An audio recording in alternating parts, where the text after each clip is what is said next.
time like sand. So put up, sat down again. Pick it back up just to win. Put up, sat down again. Pick it back up. She'll never win.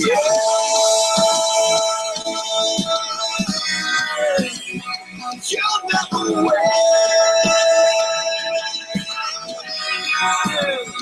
You'll never win. You'll never win.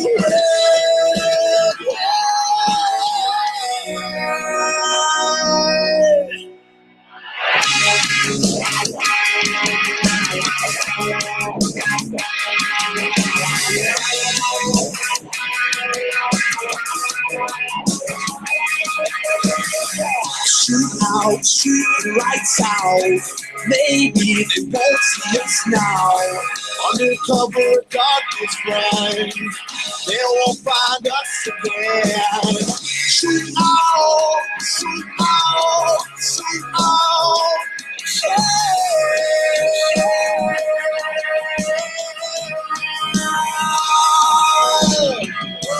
Mountain glaciers with your names, scattered through the time like sand. So put on, sat down again, pick it back up just to win. Put on, sat down again, pick it back up. You'll never win.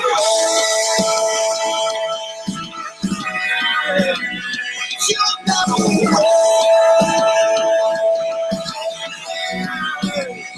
You'll never win.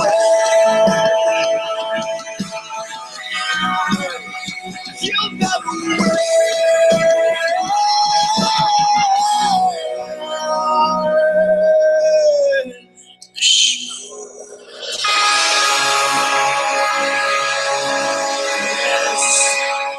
Yes. Yes. Ladies and gentlemen, welcome to the Noah's Ark Show. Thank you so much for tuning in. It is again Wednesday and roughly about 6 o'clock. And wait a second, we are actually on time. It is actually 6 o'clock right now. Okay, maybe 6:01, but we're actually on time for once. That's brilliant. That's a credit to Harvey over here for being punctual. Thank you, Harvey. Mr. Harvey Brice in studio with us. You're welcome, mate.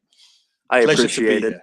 Noah's Ark Show, allwnyradio.com. Our phone number, 716-402-4218. You can call in anytime throughout the show tonight. You can talk to me. You can talk to Harvey. You could tell us dirty thoughts. You could tell us about sex dreams you've had about Harvey. That's fine. Oh, you said your mom might call. Yeah. Scratch that last part. Scratch it. Yeah. We don't want to hear that. Well, especially not from mom. That would be terrible. If you're listening at allwnyradio.com, you can watch too on YouTube. So give us a look there. And you can see Harvey's mug there on the screen. Harvey, welcome. Thank you so much for coming in, my friend. Thanks very much for the invite, mate. I appreciate it. It's great to have you here. Tell us a little bit about your background. Now, obviously, you're British. You've been over here in the States for how long now? I've been here about 12. I think I'm in my 13th year, actually. So 2002 was when I came over. Okay. It was just one of those things that evolved as an ambition shortly before that, and I was just very fortunate to make it happen. It was, something that, I wanted to visit New York City and have that be part of my life, and I was able to make that happen. So that was a very cool thing. So I have to say then, as much as I love Western New York, which of course I do, why Buffalo? Ah, well, that's an easy one, right? So why do men move anywhere, right? Two reasons: work and a woman. Ah, so I married a Buffalo girl. The Buffalo gal scenario. Yes, that's right. She went round the outside, and that that brought me here. So we were settled and enjoying life down in New York City and living in New Jersey. But when we started a young family, the family equation here in Buffalo and Western New York, it was too good to pass up. We knew it was a great life up here, so up we came. It is. It's a wonderful area, and I gotta say this: the Buffalo gal scenario. You are not unique to this. I can't tell you how many times this has unfolded with athletes and things who've come through Buffalo, like Thurman Thomas. He hated Buffalo. said he'd never stay in Buffalo, but he married a Buffalo gal, and now he lives here still to this day. Guy's 60 years old. He's going to be here forever. Yeah, and the place grows on you too, right? Regardless of what attitude you come in with. Absolutely. As soon as you start getting involved and you get into the energy of the community, it's a game changer, because you realize that it's a place that you can live and enjoy your life, but also make a contribution to other people's lives and the community. And you know, you can't do that in a lot of places. Sure, that's a huge part of it. You know, it's that that community, the aspect that's so great here. I love it. You know what I mean? And you know, you can testify to the fact that we grow some amazing women here in Western New York. That's what Absolutely happens. good enough to marry. That's right. Some of them, yeah, they're fantastic. marriageable specimens. I'm telling you, it's fantastic. You know, it's a good place to be. I tell you, one of the things that I didn't predict about, you know, coming to Buffalo was the energy in the music scene. Right. So I've sort of discovered that Buffalo is a town that artists can afford to be in and can afford to work in and continue to do their work. You don't have to give it up. You can have the day job and your art. And this is modern America. The great cultural attractors and magnets of cities in our society are the places that are coming off of hard times. Why? Because cost of living is low. Yeah. And you can get space to show your art. You can get venues to perform, and everybody kind of comes to the same places and builds that community. And you know what?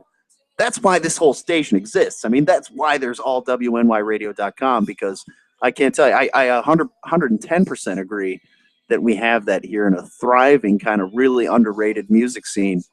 And, you know, in a way, I want it to blow up and be like the next Seattle. But on the other hand, right. I want it to just stay under the radar forever. Buffalo is America's best kept secret, and we need to keep it that way. That's right. Because I'm in two minds about it too.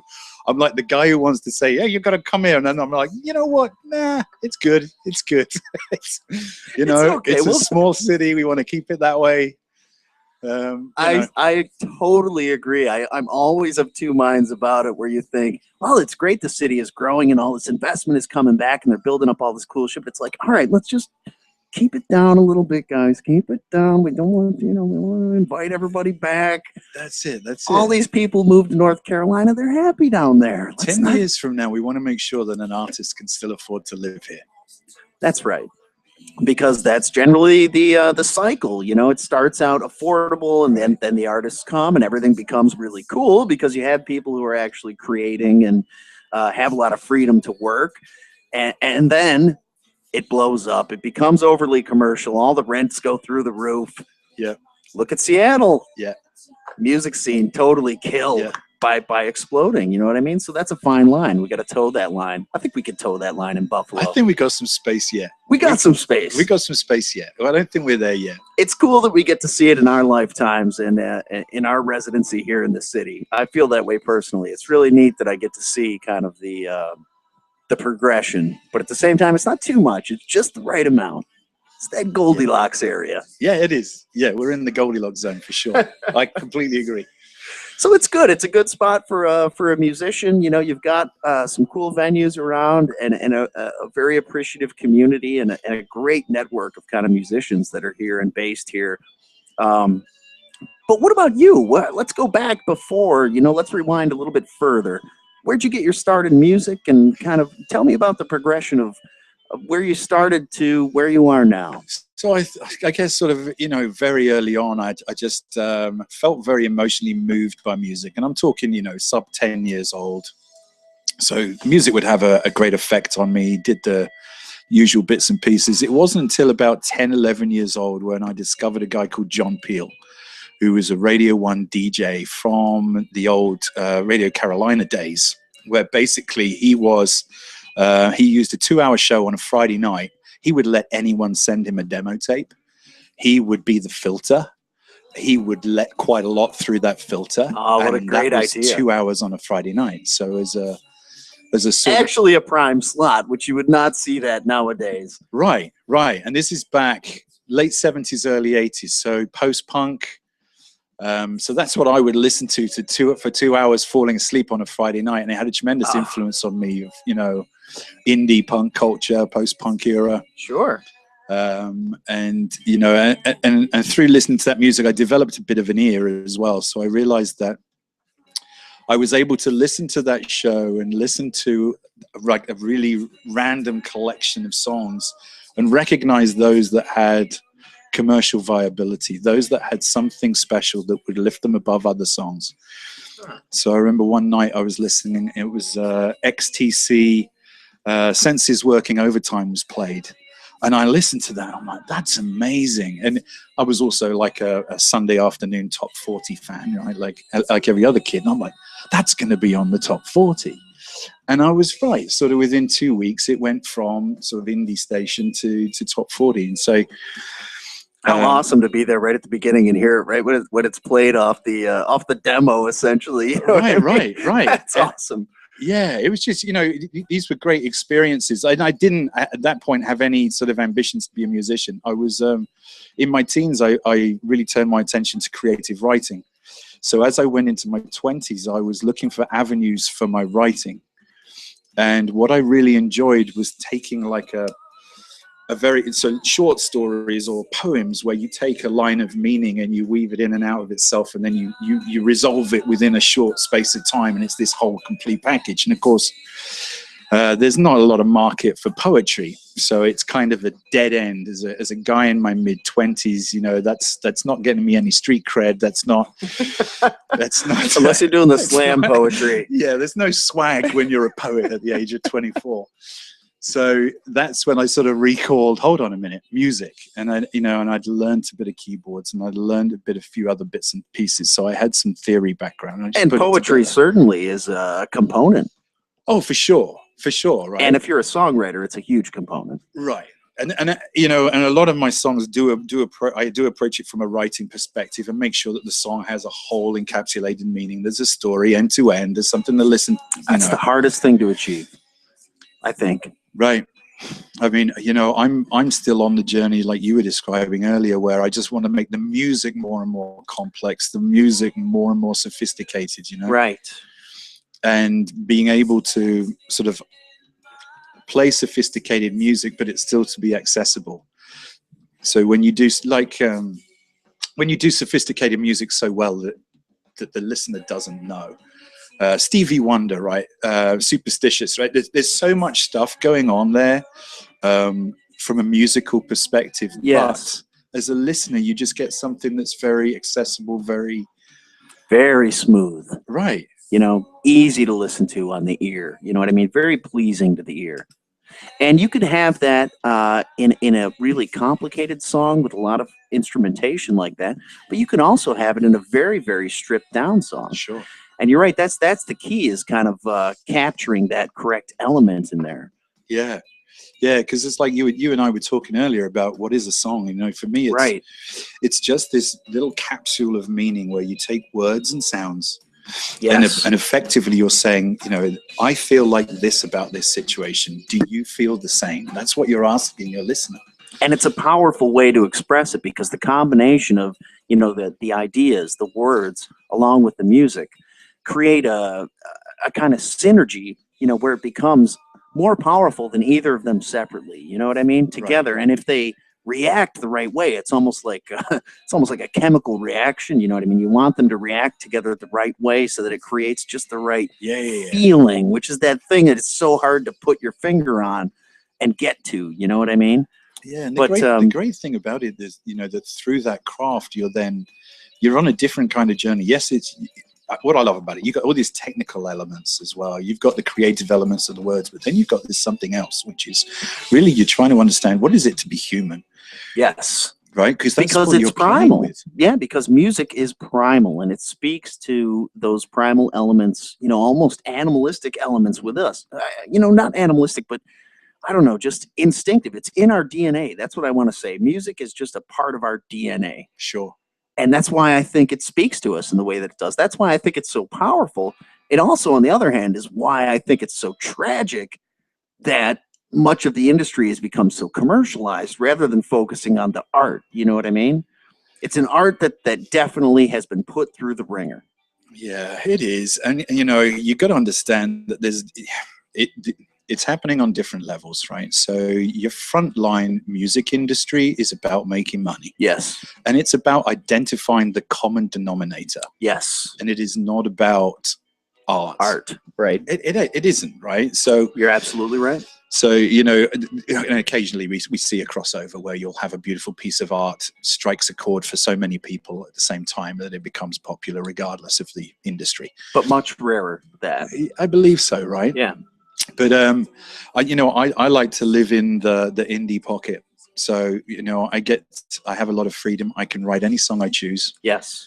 I can play it. I have a sort of a regular gig or a cycle of regular gigs that I play, where people are there to listen to me sing, not play covers. So, you know, I keep threatening to start a Facebook page campaign against cover bands, CAC, because I saw in the New Jersey music scene, right?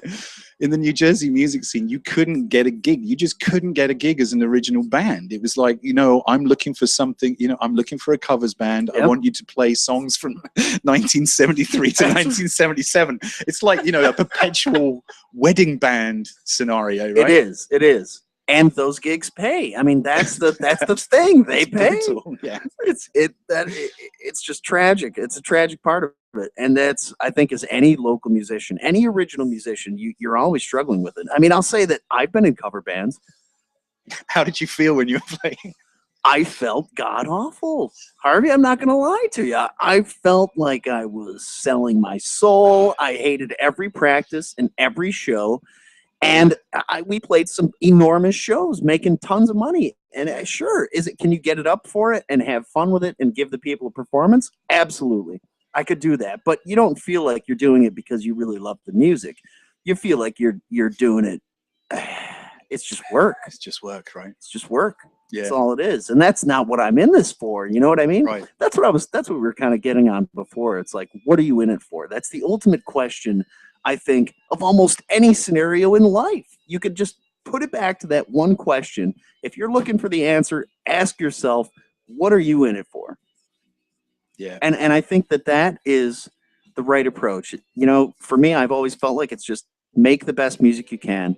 Don't worry about the rest of the bullshit and let that fall into place. You know what I mean? What you need to worry about is the music, is the art. And the rest is all just colored bubbles. That's all just bullshit. Who cares if that's where the money is? Yeah. What are you in it for? Yeah. I mean, me personally, I'm in it obviously to entertain, but to try to entertain with my art rather than someone else's. It's so easy to get the applause and the appreciation by playing a song that people know and love. Yes. Far more challenging to get a reaction playing your own song, but infinitely more rewarding. More rewarding. Right? Couldn't have said it better. The Absolutely. holy grail, right, is where you're sat playing one of your original songs and you see people in the audience singing it back to you. That's right. That's it. You've made it. That's it. No more than that is required. Rinse and repeat. That's it. You know, and I think all of us that have experienced that, it's like, you know, it's addictive. You know, I'm at a stage in my career where I'm kind of in give back mode as well.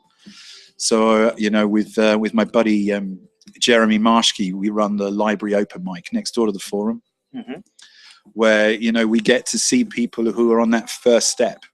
Right. We're really fortunate as well. We get a load of guys that come in and they're really seasoned that just want to get out and have a rehearsal in front of a live crowd. And I love that. Yep. But we also get to see guys that are making their first step.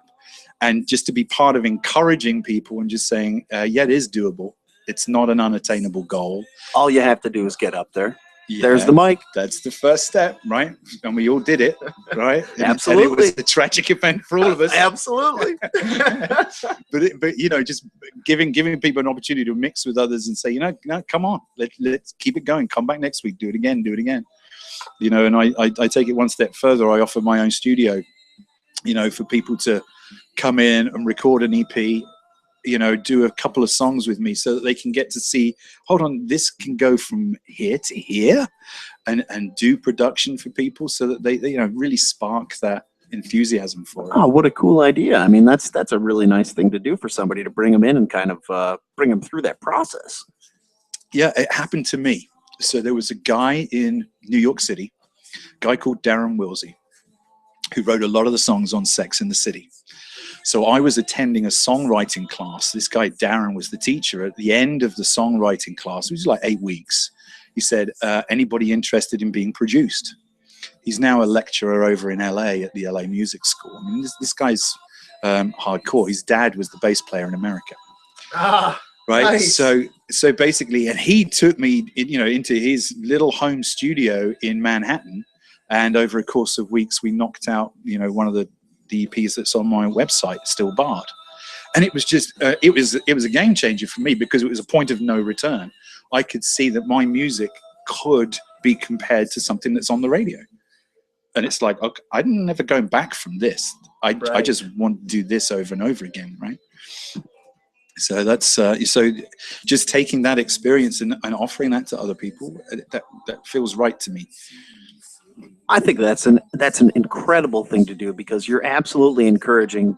You're giving back that same gift in the sense that you're encouraging them to pursue their art.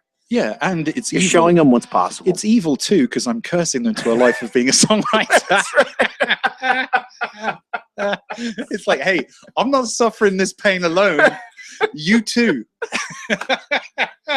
There's no reason why I have to do this and you get to live a normal life and do your 9 to 5 and you're not awake at 3 o'clock in the morning struggling over the third chorus or whatever it is. It's like, you need my pain and I'm prepared to share. I agree. More people need this pain, the pain of songwriting. It's very humbling. I'll say that. It builds character. Oh, hell it does. Yeah, there's nothing like sitting in front of a room, playing your own music and not getting a response to ground you.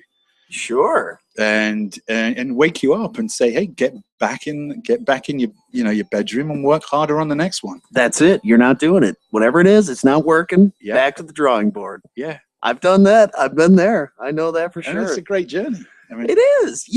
That's what being a musician is like. I guess when we were talking about like what are you in it for and everything. If you're in it for the art and you're trying to just really make the best music that you can over time, then there's little milestones and there's little moments of real awesomeness along the way. But there's a whole lot of struggle, man. Yeah. There's not going to be a whole lot of pats on the back. There are some really great ones when they come. You know what I mean? Like you were talking about playing an original tune and bringing it down in the house. You know what I mean? There's nothing that feels that way. Right. It's addictive and just you just want to do nothing else. Yeah. But there's a whole lot of the rooms that don't respond. You know what I mean? Yeah. Along the way to get to that. Yeah. And and it's humbling and it's hard, but it's also really, really fun. You know what I mean? It is. I have a lot of fun with another project. It's a band called Shutterwax, and we live in all different states. So you have a postal service type thing going on. So what we do is we all take a vacation from work for a week a year, and we all drive up to this barn in Maine that's been converted into a studio. This already just sounds fucking awesome, man. It is fucking awesome, right? So what we do ahead of the week, and by the way, we're doing a week in July. So ahead of the week, we'll all drop ideas into Dropbox.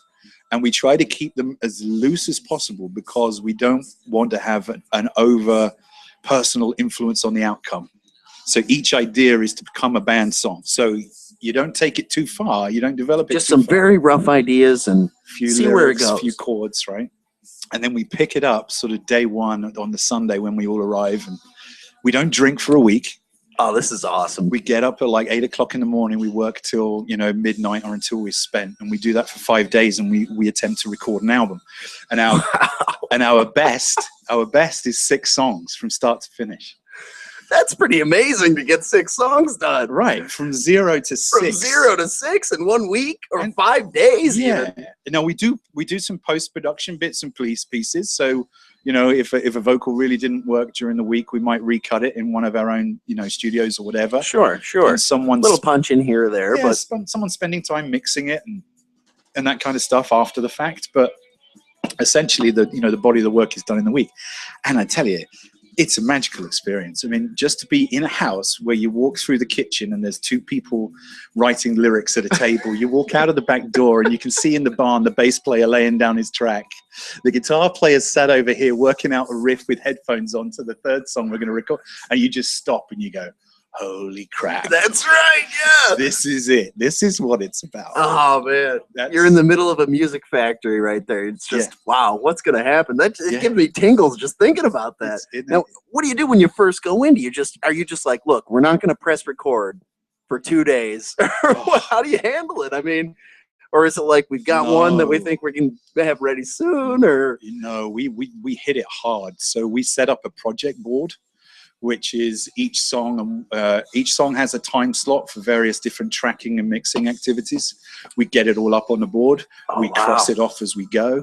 So you've got one board, which is the song. Have we got a bass line? Have we got a guitar line? Have we got lyrics? Have we got, and we'll start. And I guess if you're going to do that from start to finish that quickly, you have to be organized like that. You've got to have the blocking all set aside like that where you can see it. The no drinking's really important. I was going to say the no drinking makes it less fun, but it also makes it possible. Yeah, because we tried it the first year. The first year we got 3.5 songs done, but we had a bloody good time doing it. And I'm assuming the good time was better than the songs. Yeah, so we decided next year we wouldn't get the 3 kegs, and we tried to focus on the music. And we, lo and behold, we were a little bit more productive, and we went crazy on the Friday night and raised hell in Maine for a few hours. But that is so great. What a great idea, man. How'd you meet these guys? It was the band that I was in New Jersey. We all went our separate ways. And you just all moved around the country. Yeah. So the Harvey Moon Project, it was a band that existed in New Jersey, and we were knocking into the sort of the cover scene and getting a few gigs and having a good time down there. But we all went our separate ways. And it was like 6 or 7 years later, we were all like, how do we put this back together again? How do we make this go again? Slam dunk of an idea, I gotta say. Let's get together for a week and do an album. That's phenomenal, man. It's brilliant, man. And it's such a great experience. Yeah. Harvey Brice in studio, allwnyradio.com, Noah's Ark Show, 716-402-4218. The phone number. Harvey, it's absolutely fantastic to talk to you, man. Thank you so much for coming in. I tell you what, why don't we get into some of your studio tracks right here, and you're going to do a little jam session for us, right? I'll play some stuff. You've got your cajon over there. I always get excited when I see a cajon coming into the studio. I love cajones, man. Yeah, they sound fantastic, and you can do so much with it. They're so versatile. I really enjoy it because I used to hate being the acoustic opener to bands. Because I love the full band sound. That's right. Around my shoulders, and you can get a lot done with just the one-man band scenario. I used to do a stomp box thing. We were talking a little bit off air about the stomp box I used to have, which was essentially like a really crappy cigar box with a even crappier microphone taped like duct tape to the top of the thing. Just wires hanging out of it and whatever, and we'd plug it in and I'd stomp away on the fucker, but I could never keep it going. So I mean, I give you credit, man, to be able to do the cajon along with your tunes while singing, and it's fantastic. I can't wait to hear it. I can't wait to play you a couple of tunes. All right, where do we go for the website? If you're on the website, I'm on the site. I've gone to harveybrice.com. Now this is HARVEYBRICE.com,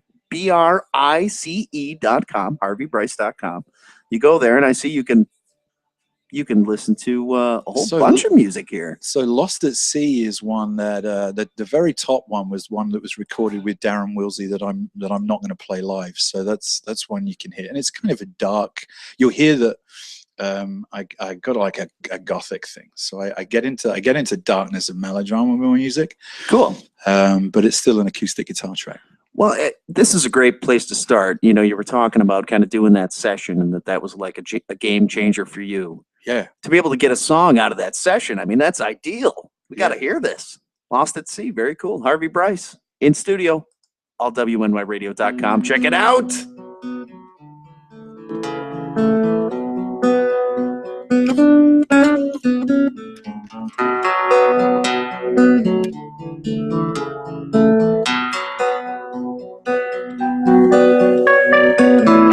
I've seen your darling face, watch the ships erase the memory of a better place to be. I've seen your darling, smile, crash and fade for a while, based on most peculiar things. You never you're calling me through the night, though I know that's absurd. And you never saw playing that song to come behind those thoughts. It's a beautiful thing. Make your love on the way, on the way. I swear, never go there again, no.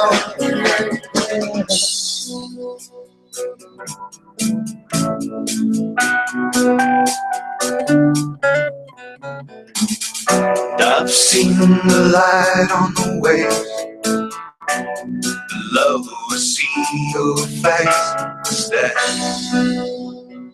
I can't see my reflection. It's a long, long way through the sky to where the morning light quench your eyes and calling mine. How I lost that sea tonight. 'Cause you never heard calling me through the night. Oh no, that's absurd. And you never saw playing a song to the ghost behind the closed doors. It's a beautiful thing. It can live on the wave and the wave. I swear. Yeah, you know I swear. You know I'll never, ever leave you again.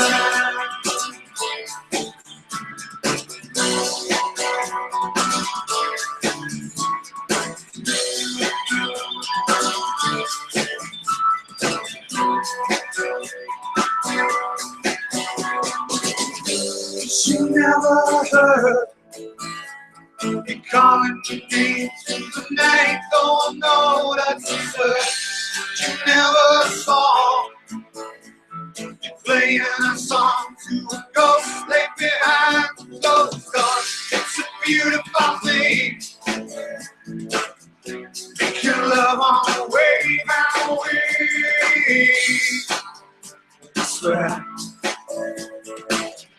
You know I swear. You know I'll never, ever leave you again.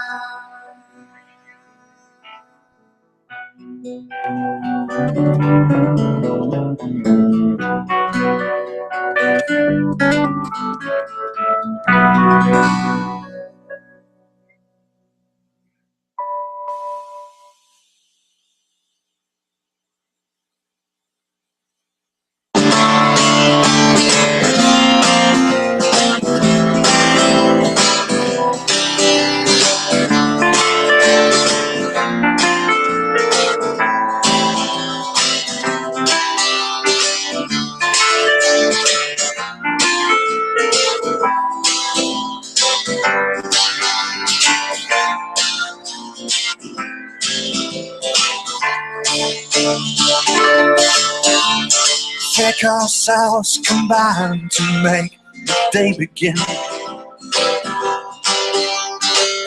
Crafting each mind with its providence.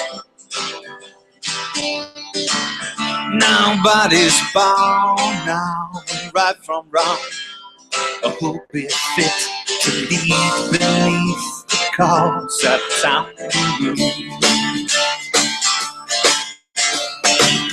Nobody far, far the air we breathe. These lines between us don't grow naturally. They stop us walking anywhere we choose.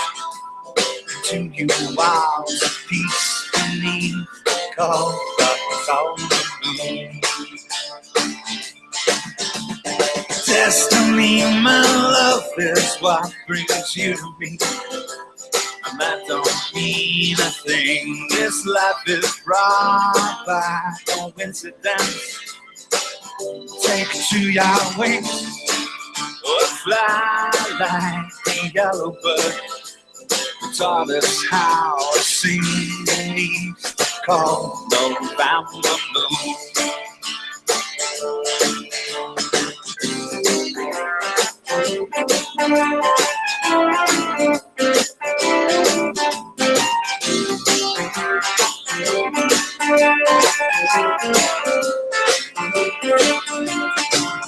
Don't raise the future to the ground. Don't dwell in silence. Take to the skies and bring us sanctuary. Well, if you think that's what we need beneath the cold sound of the moon. Destiny, my love, is what brings you to me. And that don't mean a thing. This life is brought by coincidence. Take it to your wings, or fly like the yellow bird. You taught us how to sing beneath the cold sound of the moon.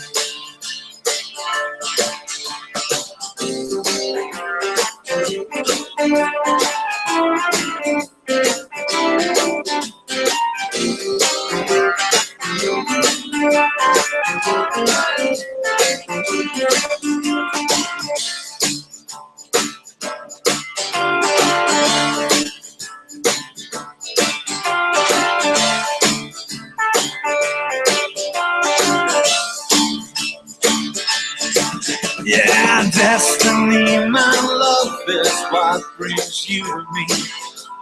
And that don't mean a thing. This life is brought by coincidence. Take it to your wings, or fly like the yellow bird. Taught us how to sing, but don't take the sound of the moon.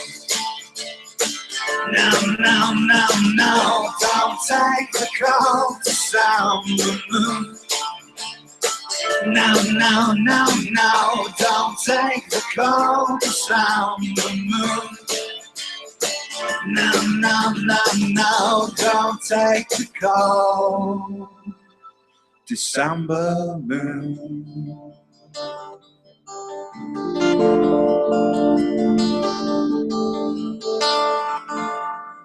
Harvey Brice, right there. December Moon, the song. All WNY Radio, Noah's Ark show. We've got Harvey Brice, not only over the interwebs, we have Harvey Brice himself here live in studio. If you're watching on YouTube, you can, of course, see him there. He is wired for sound. Go ahead, Harvey, hit one for us. Check 1, 2. There it is. He's ready to go.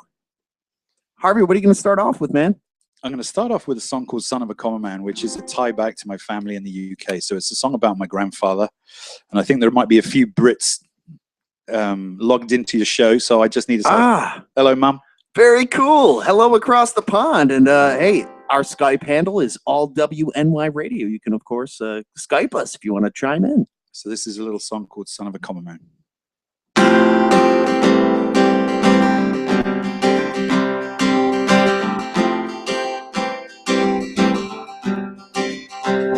And he said, don't tell me how to live. She's not that wise. And he said, seen a piece of everything, never look twice. You can keep your radio. Now the rock and roll's died. He was the son of a common man, just trying to get by.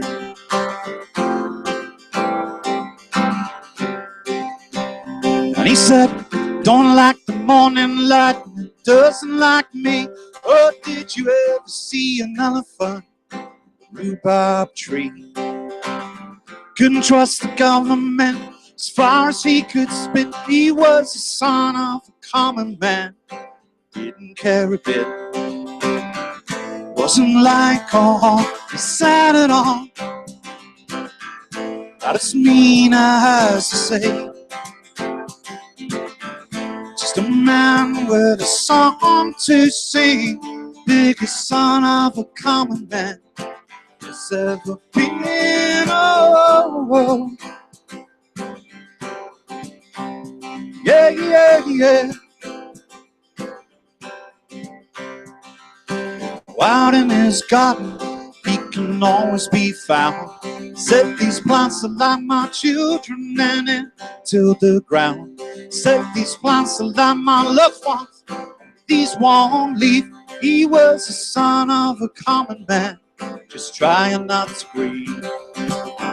Wasn't like all he said at all. Not as mean as to say. Just a man with a song to sing. Biggest son of a common man there's ever been. Oh, yeah, yeah, yeah.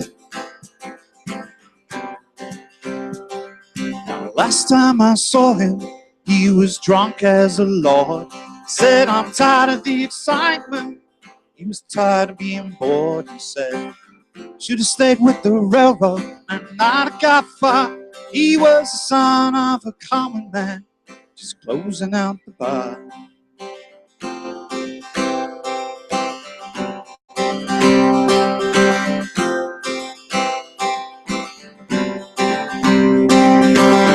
Now good men never die, just get harder to see. When I started playing, did you see him standing next to me? Pointing out the elephants and the rhubarb trees. He was son of a common man, just like me. He was son of a common man, just like me. He was son of a common man, just like me. He was son of a common man, just like me.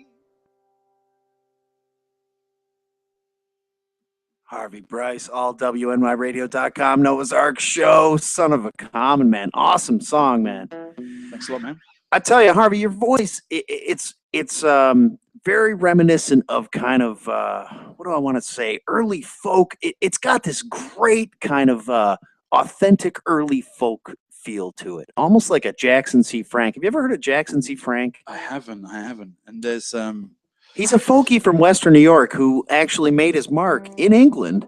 So he went the other way from you. You should check him out sometime. It's sort of a tragic life and tragic existence. You know, what folkies didn't have a tragic existence, but you know, just the energy in his voice yours is reminiscent of that. Cool. There's a really strong folk music scene in the UK. So sure. A lot of the guys that are, you know, acoustic guitar and vocal. There's affinity to that kind of sound. You know. Right. I wish there was more of that here because I love it. I personally really enjoy that sound, especially when you add in the little cajon. And not only is it a cajon, ladies and gentlemen, if you can't see this on the camera, but he's got a little foot tambo too. Yeah, there's a little foot tambo down. This man is confident in his rhythm. I like that. So I'll do a little song. So this is dedicated to my Buffalo gal. Oh, very nice. But it's called American Dream. So it's about American women. It's about English boys and American girls. It's called American Dream. And I get to have fun with the cajon, and so something like this.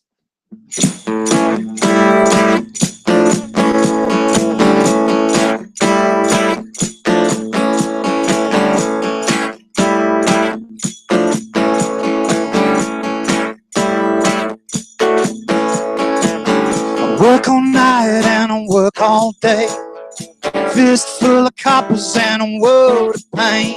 There's just one thing makes it all alright, and that's a sweet girl tucks me in at night. She's a bad girl, but she's good for me. She's a bad girl, she's my American dream.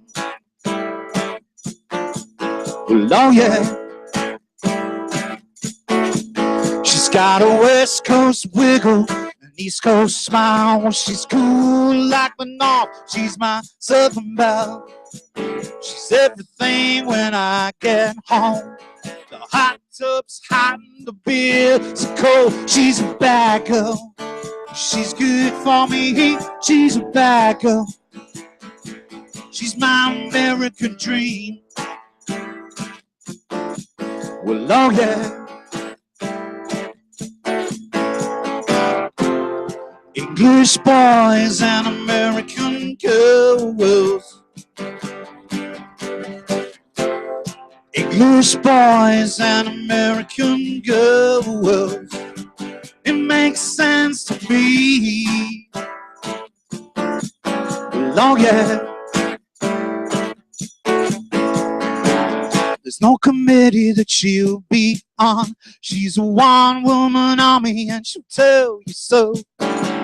She does the things that she likes best. She likes beer, likes boys, likes getting undressed. She's a bad girl.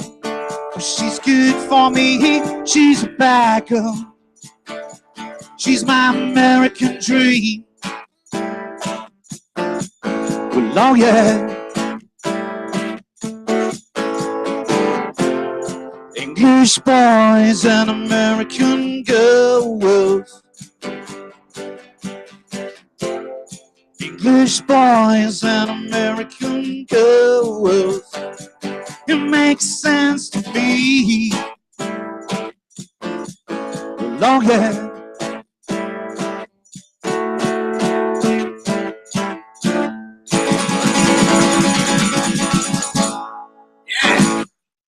Harvey Brice. Awesome. English boys and American girls. That's right. Can't go wrong with that. Actually, I've had a lot of requests to switch up that bit so that we do it both directions. So American boys with English girls, English boys, American girls, you know. All right. Mix it up a little bit.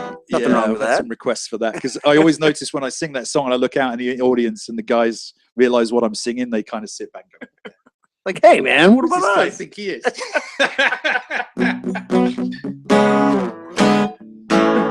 But there's a lot of so I've been influenced by American music a lot since I've been over here, and one of the first places that really caught my imagination was New Orleans. New Orleans is just an amazing town. It's unlike any other city that I've ever been to. It really just the food, the music, the drinks, just the whole vibe, everything going on in that city. They know how to throw down, brother. They know how to party, and they know their music too. The music's fantastic down there. You spend a few hours down on Bourbon Street, and it's Oh man, forget about it. Get off class. Bourbon Street and go over to Frenchman's. You go over to Frenchman's and you see the jazz bands and it's incredible over there. I agree.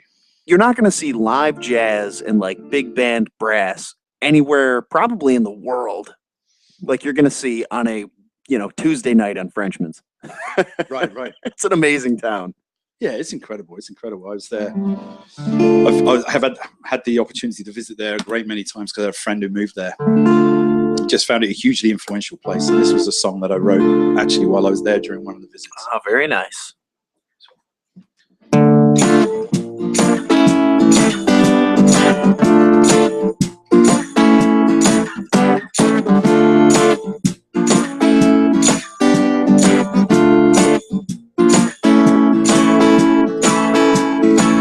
Well, I was born in the gutter down in New Orleans, ripped from my mother's arms, raised by the paupers on Decatur and Queens. I haven't come that far. I fought for my supper and my dignity. I never meant them no harm. I left the town back in '93, and I've been trying to get home. I'm a man on the edge, and they're coming after me. Yeah.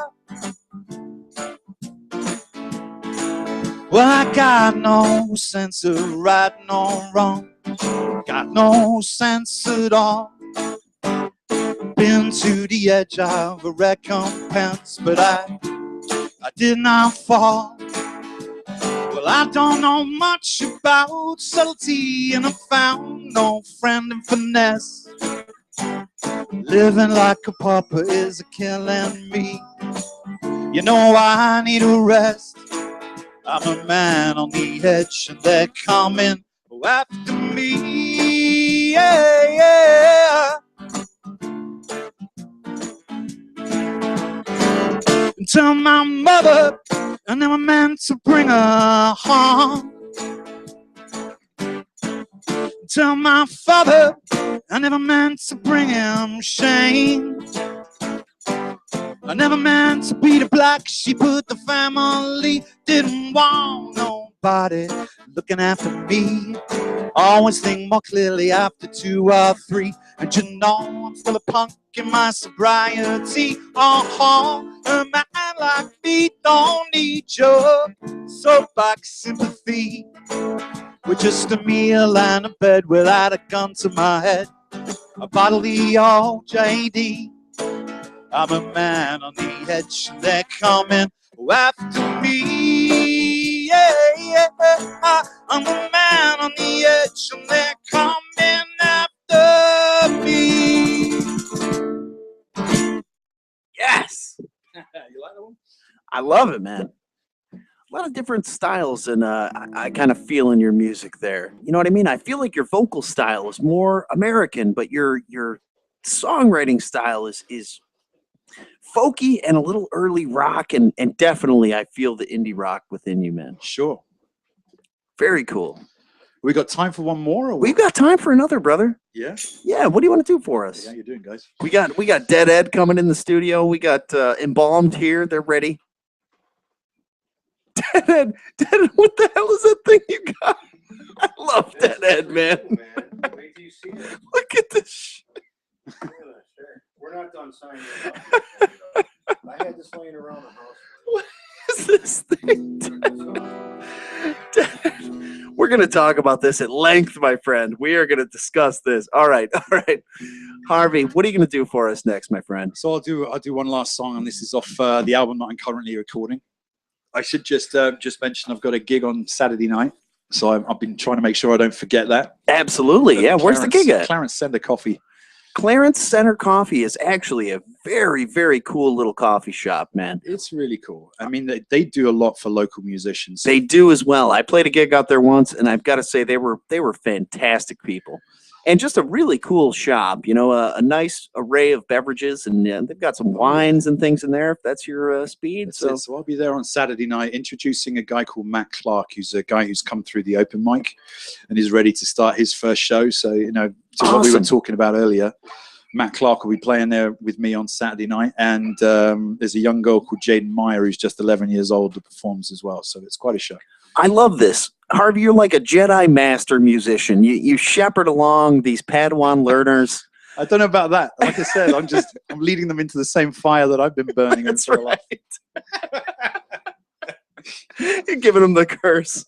Yes. I think that's a great gift, actually. If there's any curse you can give, it's the bug to write a song, man. Yeah, that's it. Yes, it will torture you, but I'm all about it. It's awesome. So this next song's a little bad lad anthem. So this will be on the next album. And thanks very much for having me on the show, man. It's been great. Harvey Brice, allwnyradio.com. Dig it.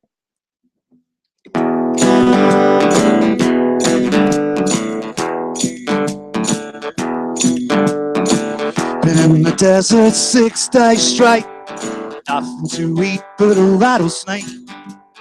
Blood on my hands and a girl on my mind.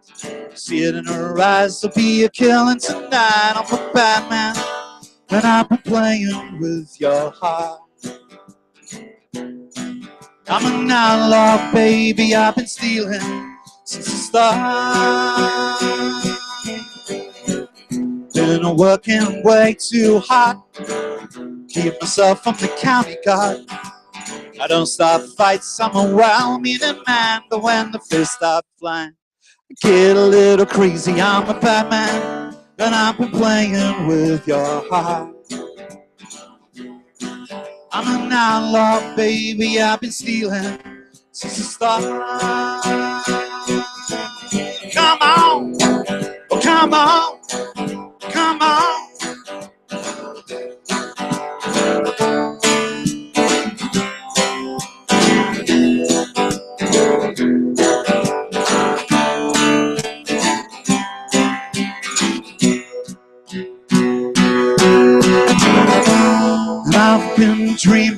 of you, senorita. I've been waiting for you, senorita. Oh, I've been looking for you, senorita.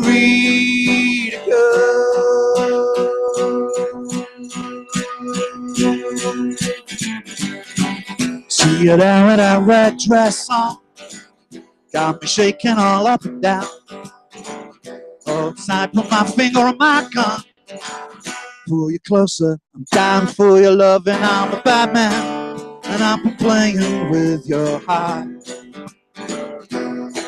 I'm an outlaw, baby, I've been stealing since the start. I'm a bad man, and I've been playing with your heart. I'm an outlaw, baby, I've been stealing since the start. Come on. Harvey Brice, ladies and gentlemen. Thanks very much. Thanks for having me, man. Harvey, thank you so much for coming on the show. Am I crazy? What is the guitar tuning you're using there, my friend? No, I'm in standard tuning. That's a standard tuning? Standard tuning. I really thought you were playing some kind of crazy tuning there. No, and it's a lovely breed, love. I picked it up last year. I love it. And that goes to show you, man, what you're getting out of it, a great sound, you know, very natural. Thanks very much, man. I really appreciate it. Harvey, thank you so much for coming on the show. HarveyBrice.com. Ladies and gentlemen, check him out. Hello, Mom. Hello, Mom, back across the pond. Harvey, let's do another tune from your website here, man. Where should we go? Your call, my friend. Like Brown Eyed Girl. Brown Eyed Girl. It's not the original. It's not a cover of the original. So what happened? Not the Van Morrison song. It was originally written as Blue Eyed Girl. Originally, married a girl with brown eyes. Oh, Brown Eyed Girl. You had to change it. That's the way it works, my friend. That's how we got here. That's it. I love it. Harvey Brice, thank you so much, man. Thanks a lot. Really been a pleasure. Thank you so much for coming in. Dig it, ladies and gentlemen. Harvey Brice, Brown Eyed Girl, the tune. I think. It's got a very quiet intro. It is there. Is it coming? It's coming. Okay. I thought my computer was broken for a second. I started to panic. Why is it not playing? Harvey Brice, Noah's Ark Show, all WNRadio.com. Dig it.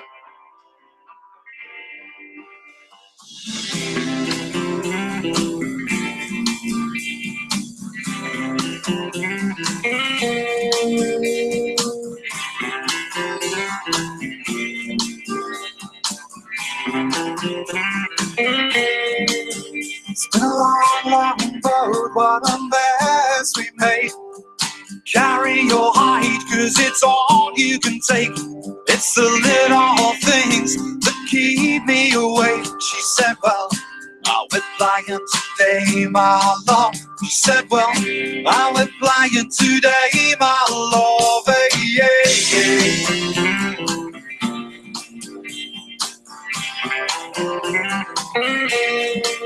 Get your toys from the cupboard on feathers and bows. We'll play hide and seek, cause we know it so well. It's all I can do to keep from kissing you. She said, well, are we flying today, my love? She said, well, are we flying today, my love? This is a love song I wrote for you. Do you know you're a part of everything that I do? A brown-eyed girl, anytime I'm away from home. Brown-eyed girl, I'm playing for you. My brown-eyed girl, every time I'm coming home. Brown-eyed girl, well, hey,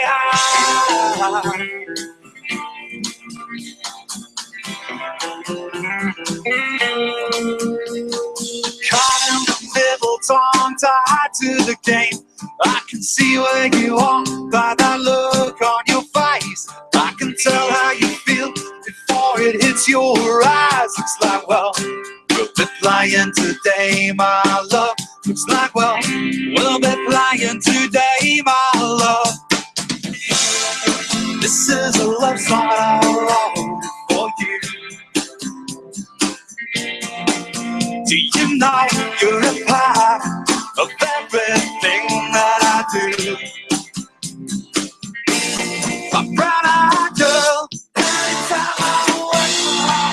Brown-eyed girl, happy birthday to you. A brown-eyed girl, every time I'm coming home. Brown-eyed girl, brown-eyed girl, brown-eyed girl. Come here, my brown-eyed girl. Oh hey hi, oh hey hi, oh hey hi, oh hey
fly away, hey, hey, hang my head and shake. I guess I fucked up once again. Empty pockets and the hole in my brain, but I'm alone. And the clouds come out again. I'd like to know what you know. I like to see what you see. I'd like to hear all your crazy dreams again, but and the clouds come out again. And I need your love, like the feelings in the summer sky. And you got me higher than I've ever been before. And I need your love every morning when I wake up because tonight, yeah, that's right, I've been knocking on your door.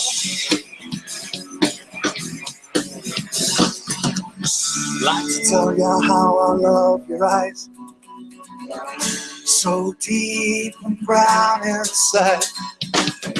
I like to tell you how I love your body next to mine, but and the clouds come out again.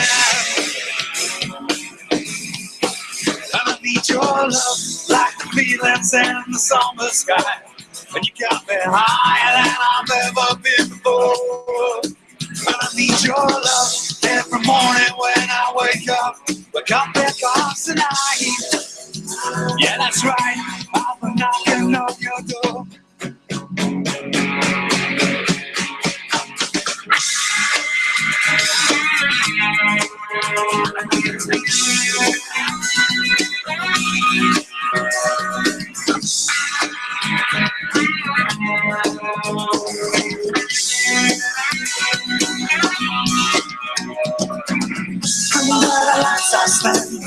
Don't matter who you hurt, I've been looking up too long.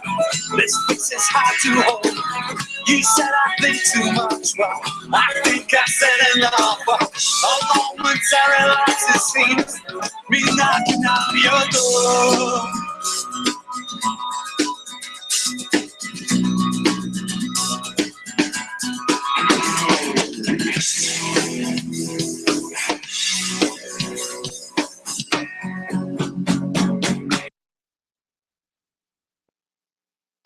All right, I cut off Harvey right there. Shit! Welcome back, all WNYradio.com, Noah's Ark Show. Welcome back, and thank you for listening. Harvey Brice, thank you, my friend. That was an incredible performance and interview from that man.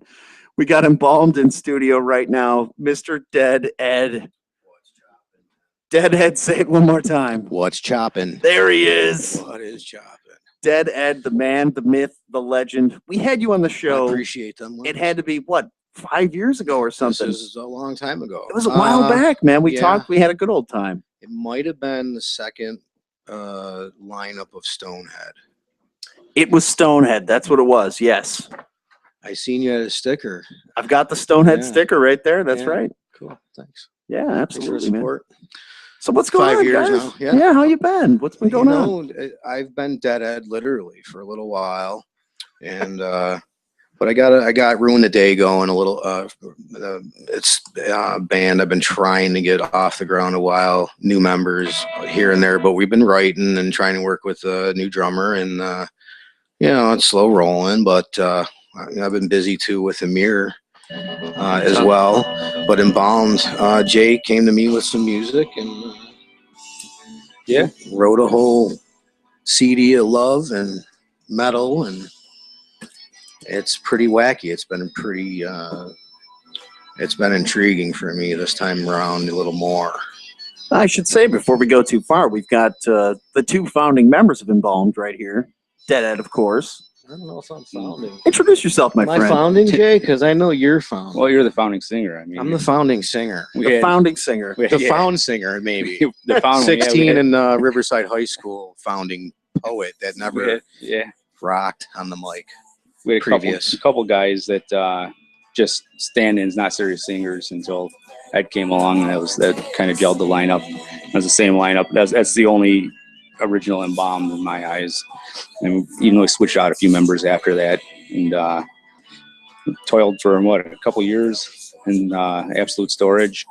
Great time the for metal at the absolute, time. Whatever you want to call it, storage. Absolute, ultimate, whatever. Can't forget the good times there. Yeah, all the great bands. Corpse was a couple rooms down from us. Yeah. Everybody, we had a lot of Cannibal good Corpse, bands, you had Mayhemesis, you had Where was that located? over on Delaware. Delaware and Kenmore. Yep. Is Delaware it and still Kenmore. there? Yeah. Yes. I don't think they do. I think there's like storage Building now. I think they exists. are. Oh, okay. The sign's Yeah. still up there.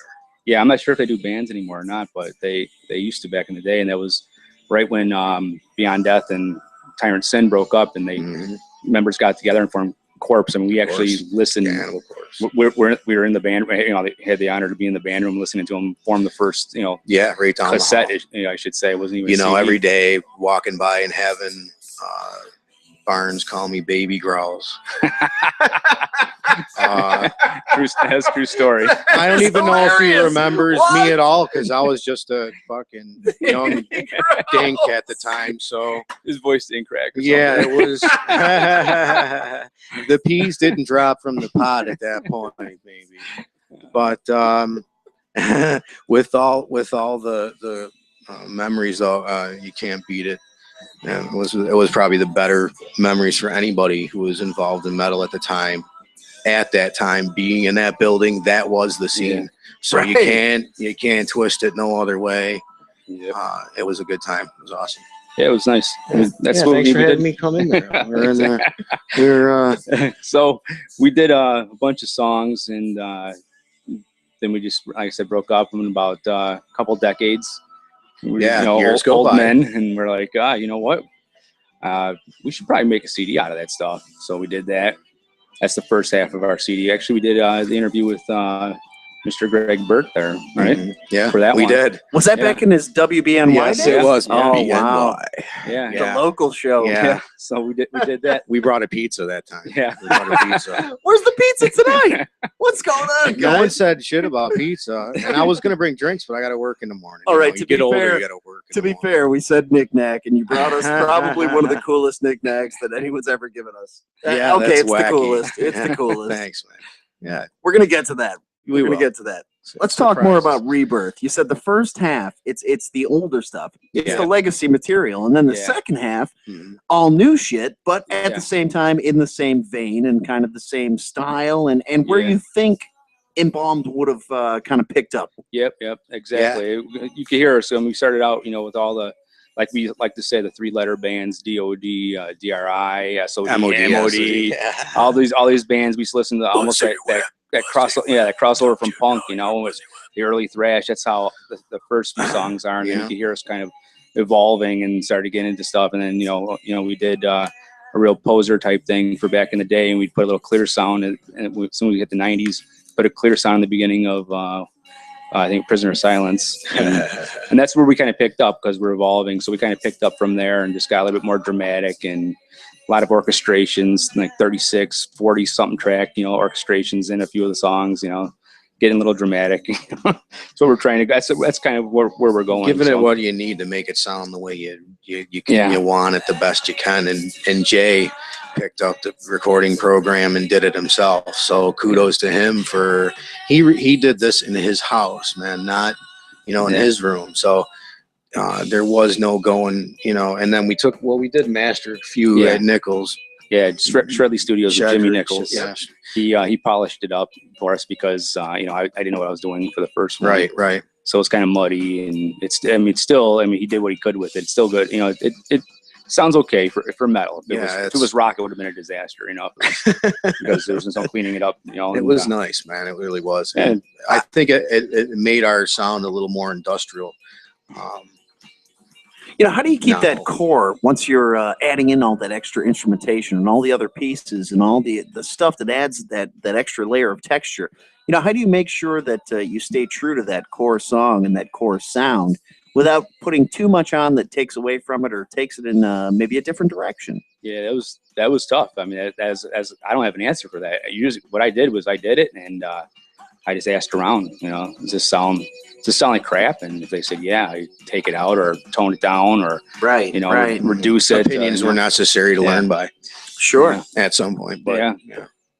And that's basically what we did, and we got lucky. I mean, we kind of struck lightning for a local band that wasn't even playing out. Yeah, the year wasn't good. Promoting it. I mean, both guitarists won awards for what was it? Was it Art Voice or Buffalo? No, it was Buffalo. It was All Western New York Music Awards. Yeah. Oh yeah, All we got. Hey, it's us. Yeah, there you go. We got the instrumental, and I think we got third for best co-guitarist. I think.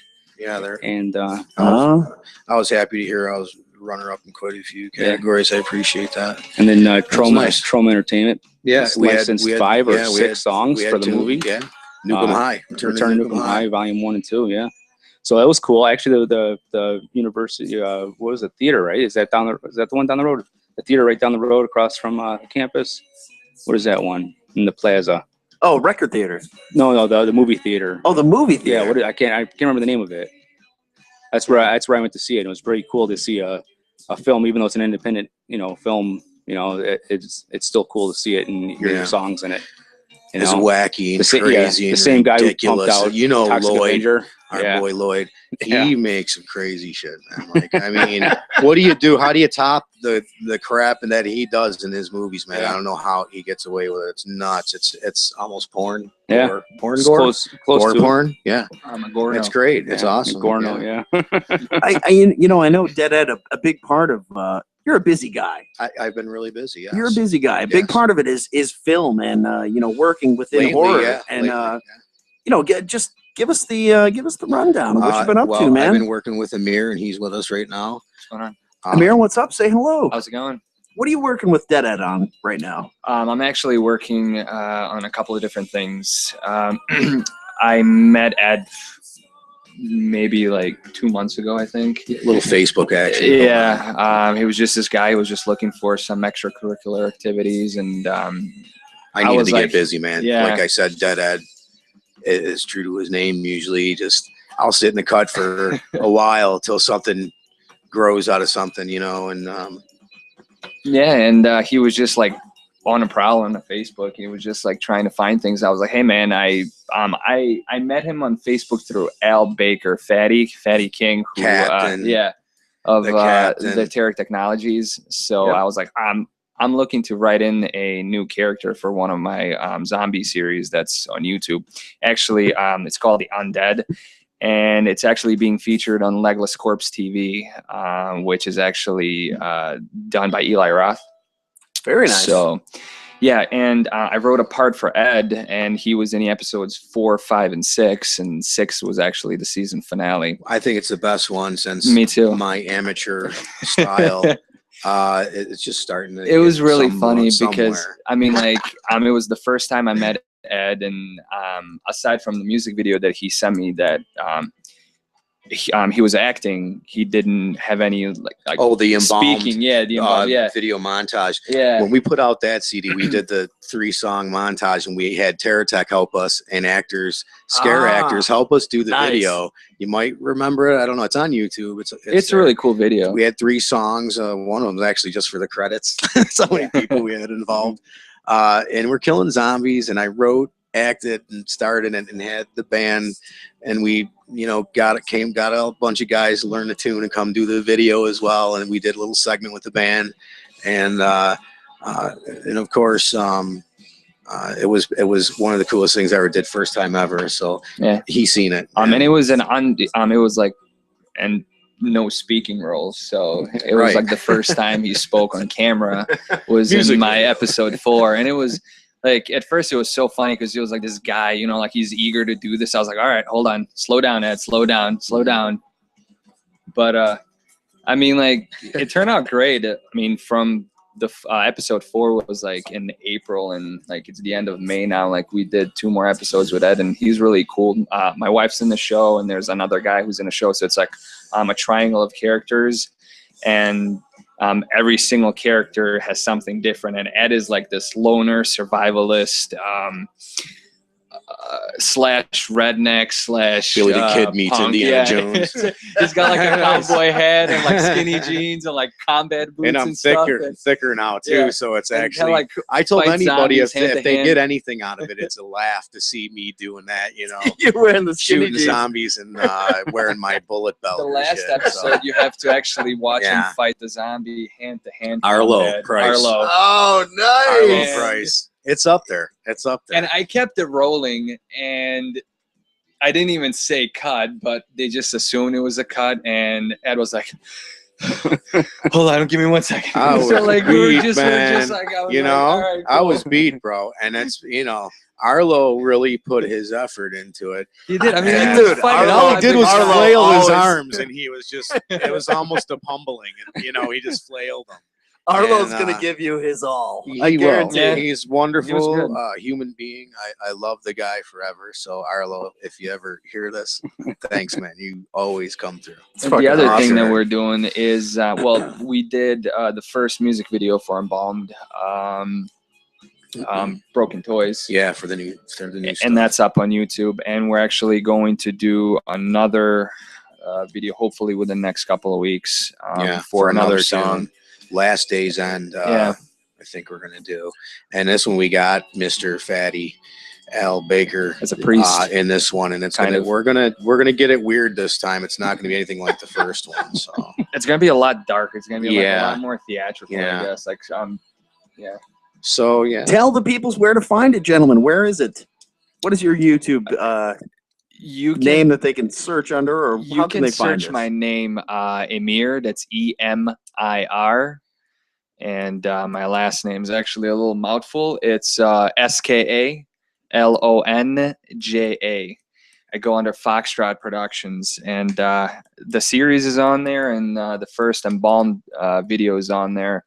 And actually, a teaser trailer for. Oh yeah, this is new, bro. Yeah, this is we should brand wait. new. We should wait. We should play a song, and then we're gonna tell you this because this is Okay. new and this needs its own time. All right, we need a whole Yeah. segment. For We this. need a little bit of a segment for this one. Fair enough. Yeah.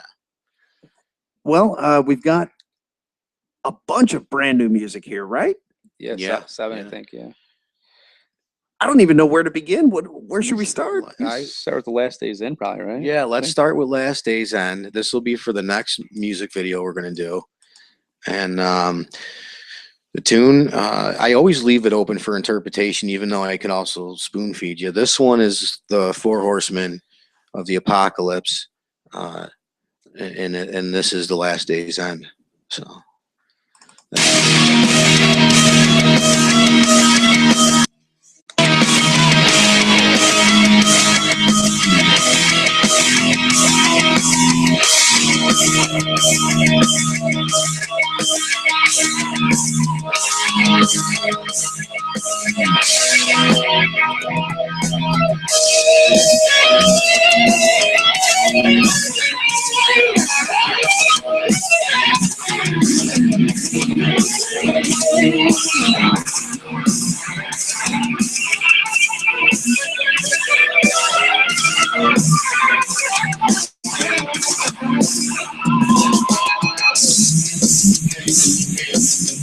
A king on white to ride the conqueror.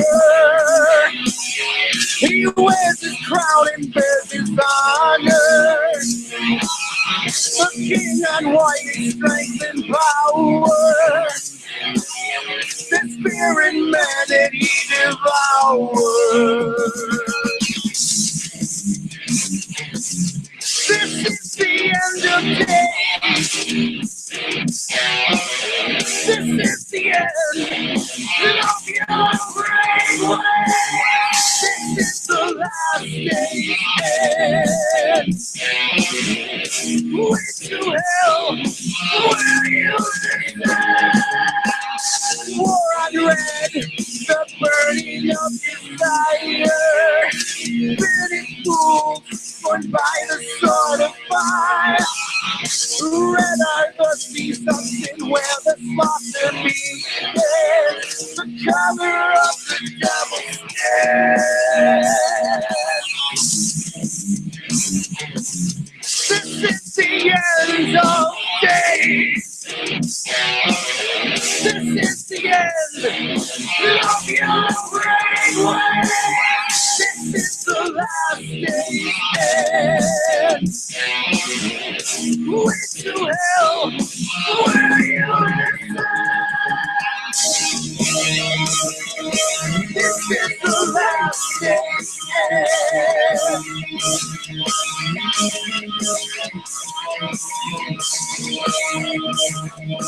This is the last day. Where you listen.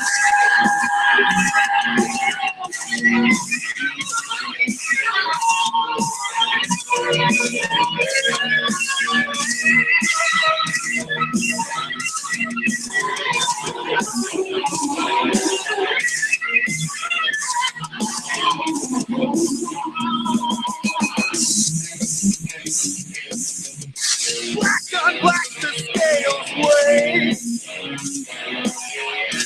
Famine righteous force and pictures stay. Black on black and famine rise. A day with death, starving genocide. This is the end of days. This is the end. Love your brave way. This is the last day.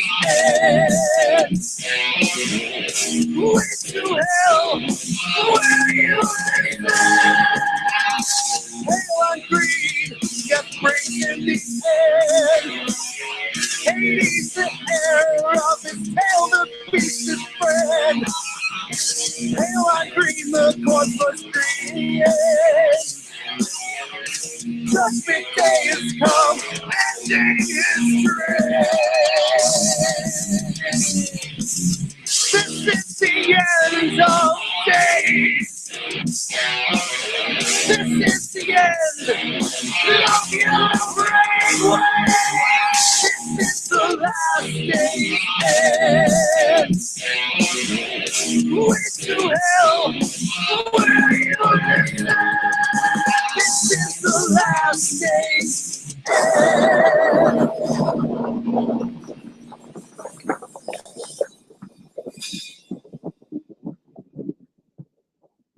Hey, this is Aaron. This is Jimmy. This is Chaz. Yo, it's Drew. And we're listening to 55. You're listening to All Us New York Radio. All right, cut that shit. Let's start it again. Hi, I'm Megan from Dirty Smile, and you're. Let's go. Hi, I'm Megan from Dirty Smile, and you're listening to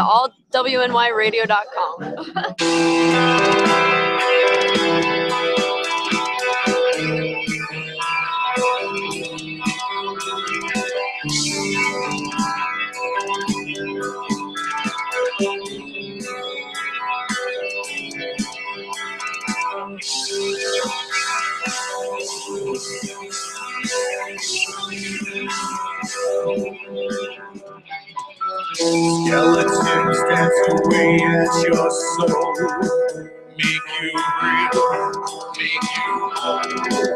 But we're about time to grow. How you feel, where to go. Change like seasons, the colors show. Can't conceal, just feel the flow.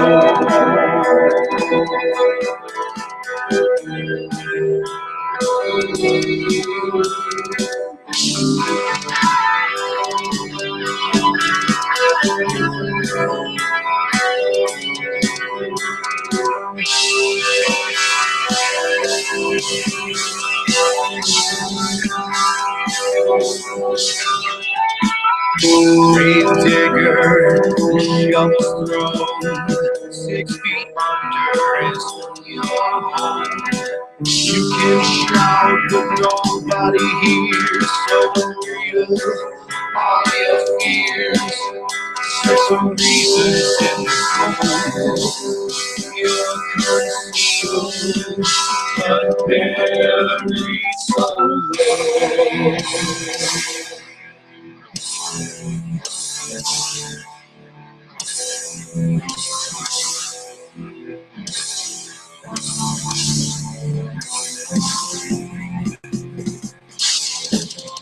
Monsters chase up human mind.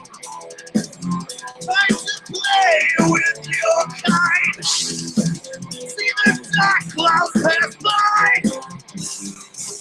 While the sons of people watch the blind, we get laid out like broken toys.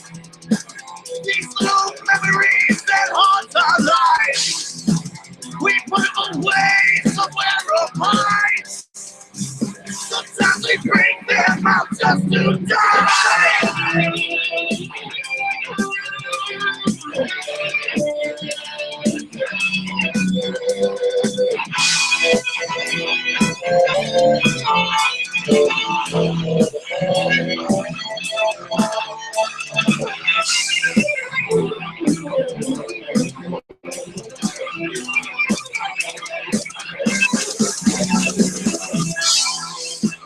Monsters chase our infant mind.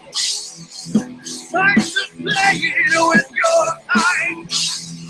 See the dark clouds pass by. While the sons of people watch the blind, we get laid out like broken toys.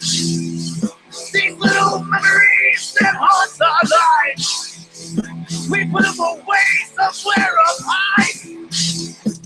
Sometimes we bring them out just to die. Embalmed, brand new music we are debuting, premiering, giving to you here, allwnyradio.com. And thank you so much for listening. Embalmed, we have them not only here on the interwebs, we have them live in studio. Mr. Deadhead, Jay, Amir. Yes. Amir, you're not a part of Embalmed. I'm not. But he really is, though. He helps us become concept. That's what I was going to say. In a way, you are a part of Embalmed. Yeah, if I you consider anybody that helps us on our projects, and just so does Jay. We give credit where credit's due. Yeah. We're not a band. We are, writers and artists. Right. Period. Artists, sure. And when as we came out in at first, we had a 3-song montage with a written script to it. So we consider anybody that helps us family. So Amir is definitely a brother. Thanks. in Embalmed. If you look at the video that we made, I mean, it's a 4-minute The Broken Toys one. The Broken Toys, a story about a boy and a coming of age, and just of a broken character, and like just forgotten dreams and stuff. So the interpretation changed after. I think other people have interpretations too, like Heather Reese, the medium. She actually felt it was more about just that idea coming of age and losing your, the child in you, becoming an adult and having to, go through life and all its drama and tragedy and so forth and so on. So there's depictions that bleed into each other, but I love when other people come back with their thought on it too. His input with the video still leaves it open for you to, you can anyone can probably get close to that and feel where it's coming from. So I think that's, Yeah, no, I agree. Now, I'll say that what I gathered while we were off air was Orange Julius coming out of the hole in the head, and you were going to stab the guy with the carrot. And I think that you should not lose the stabbing the guy with the carrot. Fester coming soon, hopefully September, October. September. Yeah. I would think Halloween would be an appropriate. That would be great. Yeah, that's a great idea.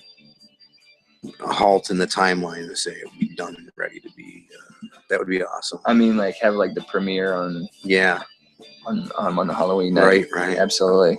But I'm getting off topic. We are talking this entire segment. We have a segment devoted now. Yeah.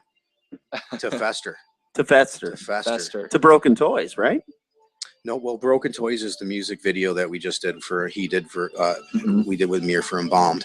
Oh, I thought that was the big announcement. No, Fester is something. Fester is Fester is the huge. Lay it on me, brother. All right.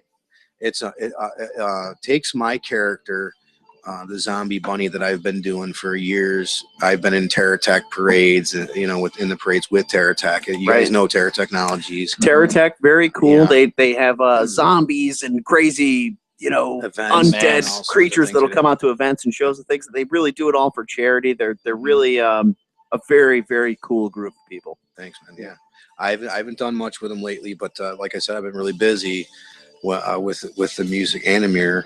Sure. So, Fester is the movie coming out. So it takes my evil character. We're kind of twisting it up and putting a new. And we're going to put him on the map and give him an actual character, a background, and a little bit of Easter Bunny love and gore. All right, so, this is too much. We got to dig into this a little bit more. Hang on. It's wacky. Fester is jumping into his own movie. Yeah. Okay, Amir. Yes. Writer, director, I'm bringing it over to you. All right. Give me the rundown. Why do we want to continue to follow Fester on his journey? Tell me what happens. Okay, here's the thing. Fester is going to be I'm going to say a poor man's Michael Myers. And it's going to be Western New York's own. I mean, Western New York's going to have. We're going to do our own gore. Yeah, I've gotten pretty good with the effects through the years. Awesome, so man. I've been getting real good with latex. I mean, we're bringing Arlo in on it. Absolutely. Arlo Price is going to help us. Ed's been great. We gotta have Arlo in there.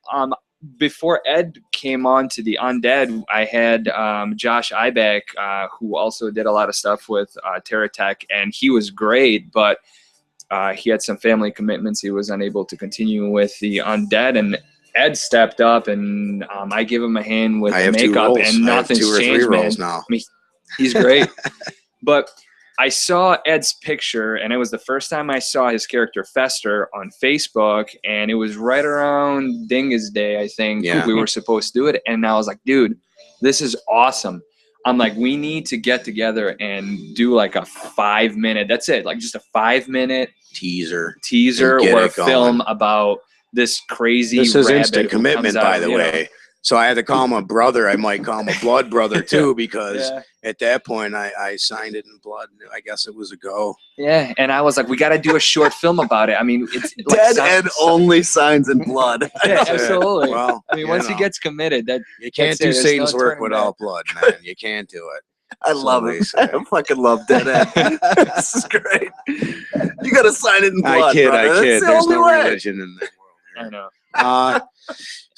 So we're gonna lay it down. We're gonna give it some local love, and It's a we have a collect on its lot own. of local faces that you're gonna recognize jumping in on the movie. So you know, and Jay's gonna score. I guess I just heard Jay's. We're gonna do. Just we're gonna happened. have This our just embalmed happened. Look at this. writer actually score some movie, and You got a sign though. You got a knife or blood. something. You need the Yeah. get the pot, and it's got to be a Boy Scout knife, or it's not right.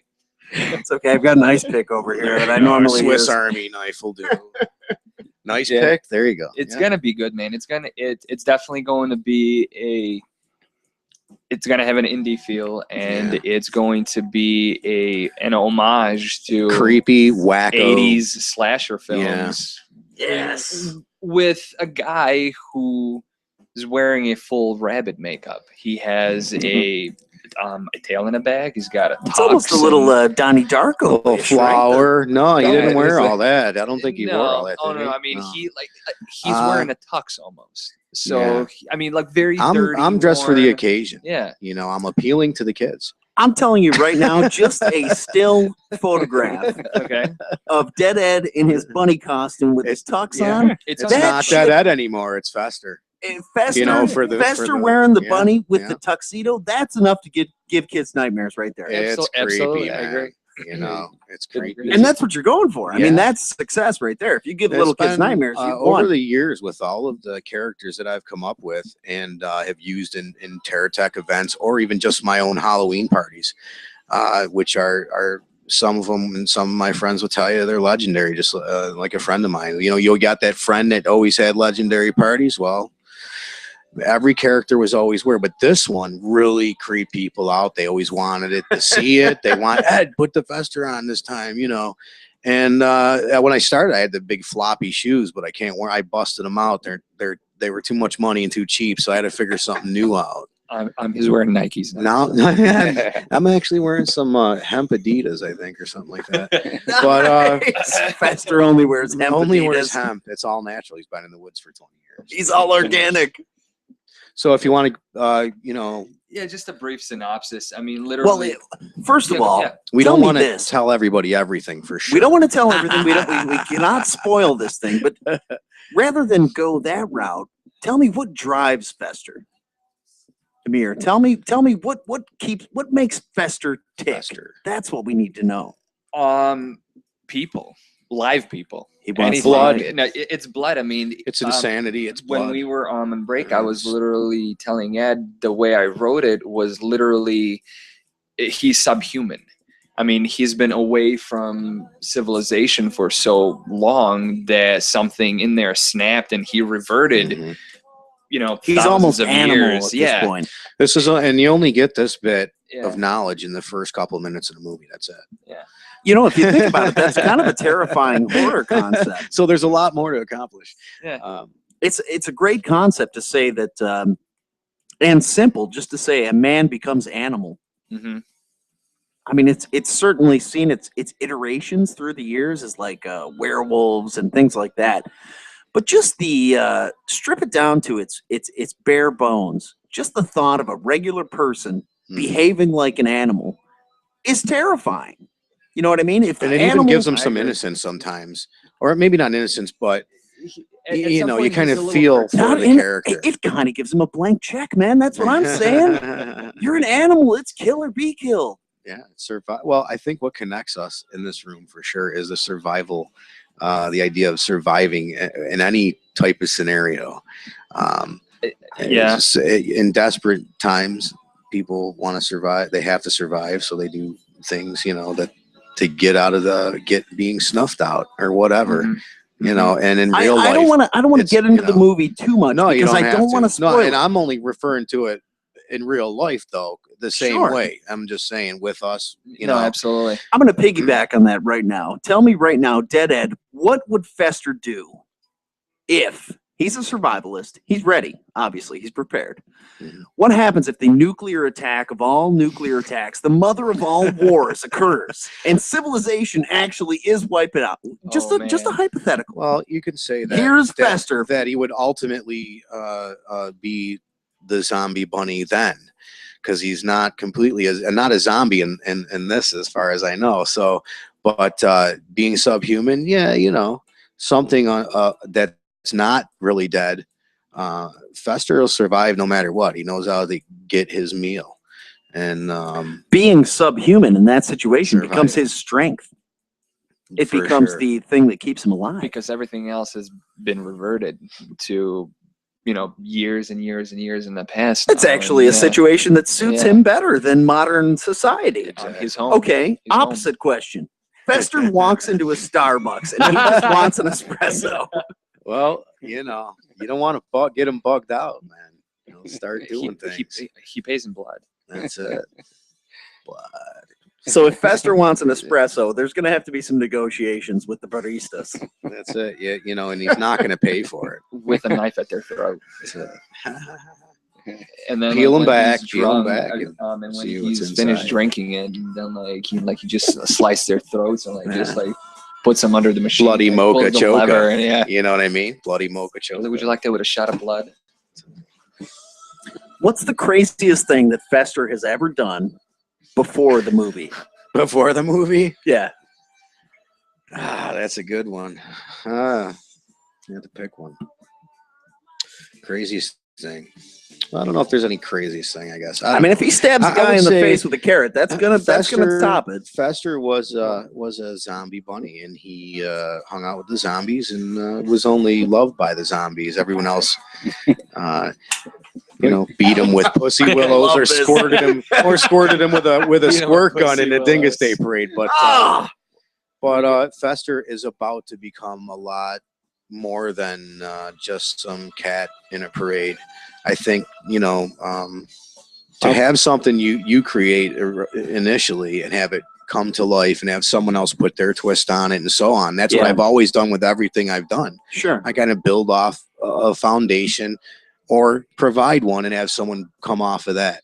So like Jay, he'll write the music and I'll hear it all together.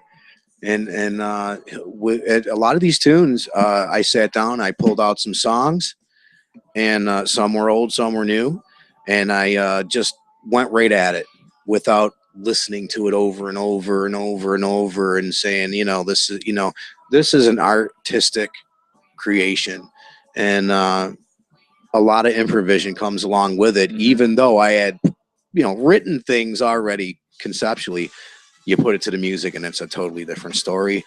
You break it down, you take things away, you add. Best place to come from. I mean, that's you're coming from the gut, and you're really getting that So, primal kind of reaction. In this situation, Emir is going to put life, a whole new meaning to Fester, and which I really dig because you know me. I love horror. I love horror movies.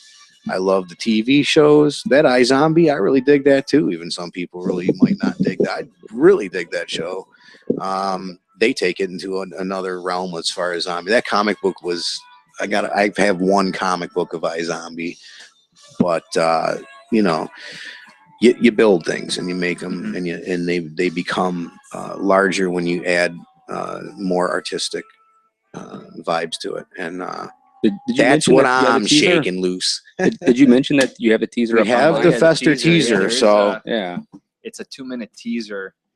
Can we play it? Yeah. Yeah. Well, it's on online, YouTube. Yeah. It's on. Yeah, I mean, I would love to. YouTube, Emir. Yeah. Type Just that search my name and it's in. like a second video down. Yeah. Yeah, Ari Nicole, you might know her from The Outlaw with Ace in the Hole. Ace Genovese.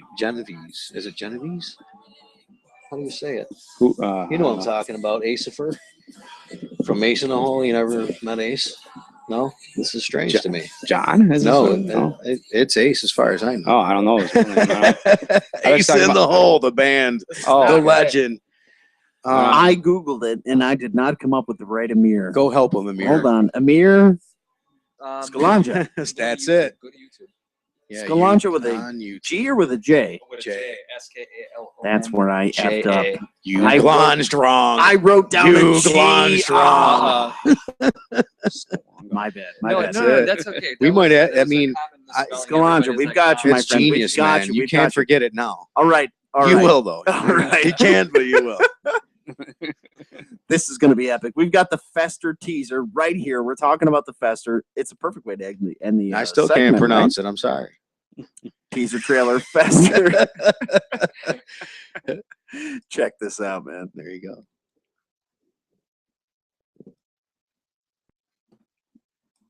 I don't feel like it's happening. Oh, It it's takes a happening. minute. Does it There's start about- slow?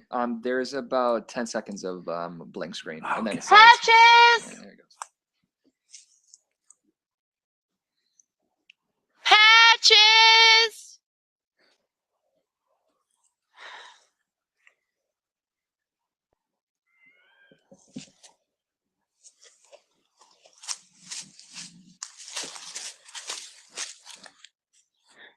Patches!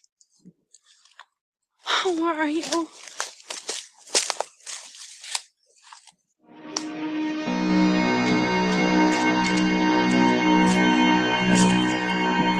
Oh, no. This is creepy as shit. Oh! Oh, you got people. You got to watch the video. It's not coming through on the audio. Oh! Oh no, Patches! Oh, Patches is in pieces. Wait, oh, Patches! What an apropos name. Oh, he's all crazy now. He's got the crazy eye.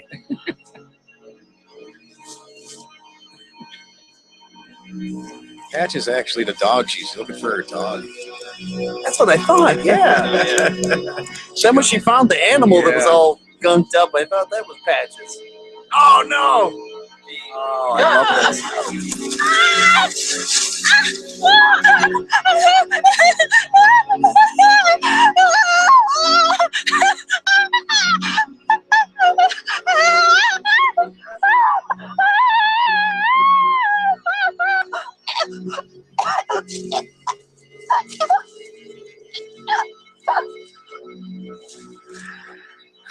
Look at this guy's laughing. I love it.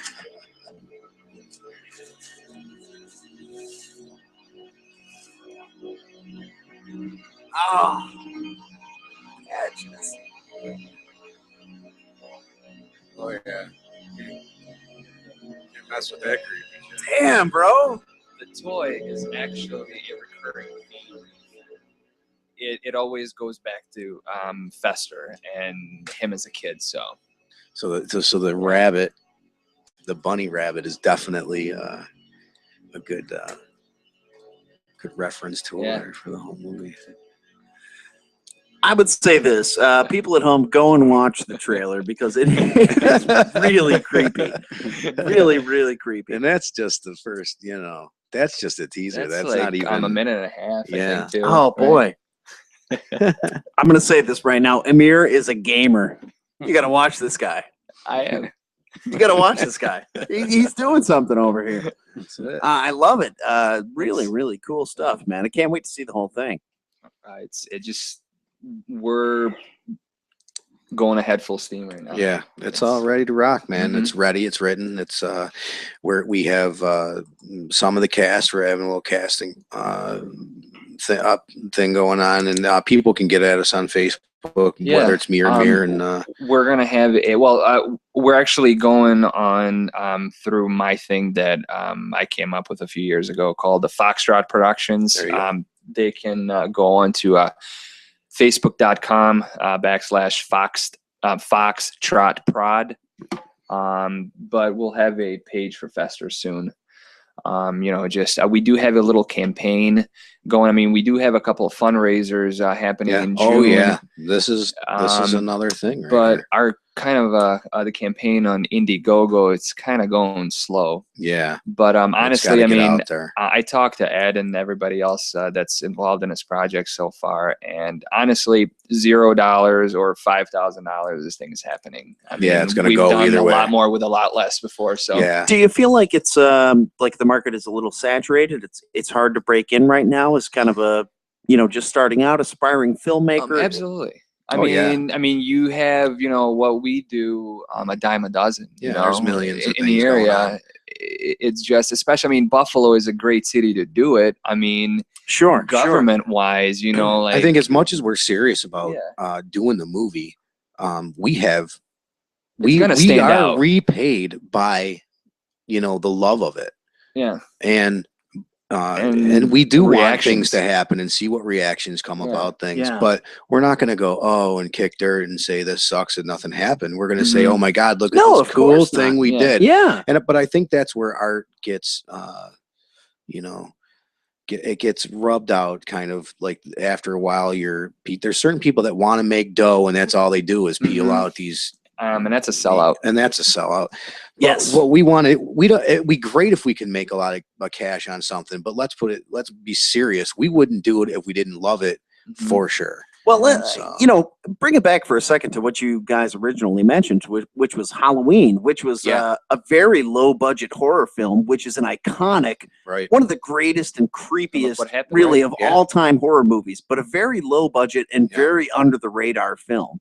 Mhm. You know what I mean? Where really, the thing that made it stand out is just how very creepy the plot and the directing and everything, and the music, everything was key and just so fucking creepy. Yeah. And you said, Amir, this will stand out. What makes this stand out? It's gonna stand out because of all the love that we put it in. It's gonna be a different twist. I also on feel it's a original killer. too. True. Even though you That's got what a Donnie Halloween was. Darko thing going on, but it's not going to be touched that. It's actually going to be in a totally different story, looks totally different, and has nothing to do with that at all. I And- think it's And going you're to be have a a Bugs good Bunny yeah. who's actually hunting, and it's not being hunted by Yeah. you know w- whatever his name is. We got to put the loony. We got to put the yeah. loony and the wacko on it. So it's really in the story. I think it's going to be different. So I feel a lot of horror films are in the same realm, but let's look at the story. Let's look at let's look at the writing mostly. Well, that's what I mean. You guys bringing up Halloween is so encouraging because that is a movie that, in its time and in its place and with its budget, it shouldn't have stood out, but it fucking stood it out, did. man. And And that's how invented it the happens, genre. you know. Yeah, It kind of invented literally It the genre. invented. yeah. You're absolutely right. Yeah. You're absolutely right. So- They made it. They totally changed the game for everybody else. Mhm, For absolutely. sure. And that's what spawned the wave of slasher flicks. I mean, Friday the 13th, a couple of Yes. years later. This actually- Which Nightmare was on Elm much Street. more of a commercial success. my God. Horror has always absolutely, yeah. made me write and put in the vocals and put in the music too. So this is why we're together. There is a lot of horror and gore and ideas and the songs that we do. So you know, this is where our love for horror movies actually bleeds into the music too. I think, you know. I want to get back to the. I want to get bleeds.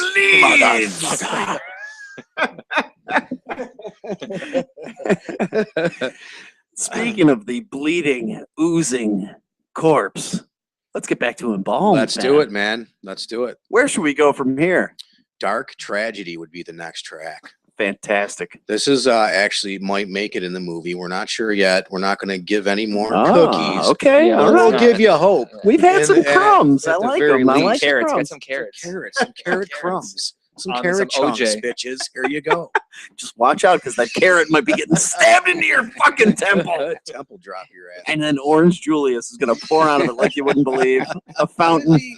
Orange Julius, if it's a carrot, though? I mean, Orange wouldn't it be- Julius, isn't that a drink at the park there on the side it's when like you're this- jogging and shit? Well, I don't jog, but people do. I remember do the little CJ, the stand, the carrot Orange juice. Julius stand in Delaware Park. No, right? the Orange Julius is like a milkshake made out of fruit. Yeah, They make you it's think it's oranges healthy, and but milk or some that shit. shit's not Yeah. healthy. It's good though. It's really good. It'll make you shit. Unless you're lactose intolerant, Yeah. Then it'll really make you shit. It'll really hurt you. Then you'll have a dark tragedy. Dark Good tragedy. segue. There you go. Good There's a segue. segue. Dark Tragedy. Brand new music from Embalmed. Check it out. You asked me how much I could get.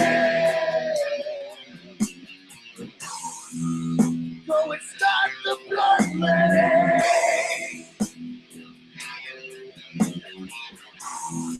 This is the end of me.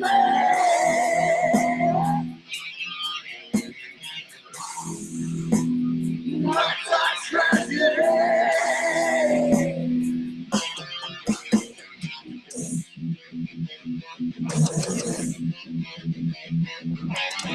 But fighting harder is the same, but it's burned too deep within. And so it's down to what that remains, really falling in my sin. Could you suffer through my seasons? See why I play with the dead. We don't even try to reason, cause my feelings are well fed. They call me numb from the pain. Insanity hides my grin. That will never be the same. All things have died within. Becoming numb from the pain. Insanity hides my grin. That will never be the same. All things have died within.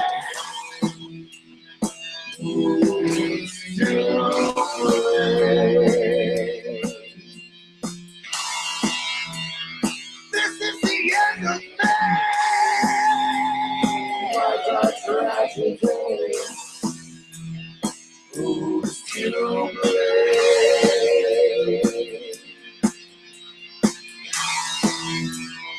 What a tragedy.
You're not forgiving.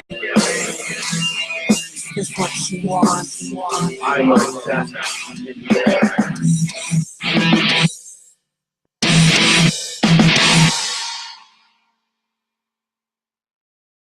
Hey, this is Aaron. This is Jimmy. This is Jeff. Yo, it's your boy Drew. We are Dark Eyes 55, and you are listening to allwesternnewyorkradio.com. Radio.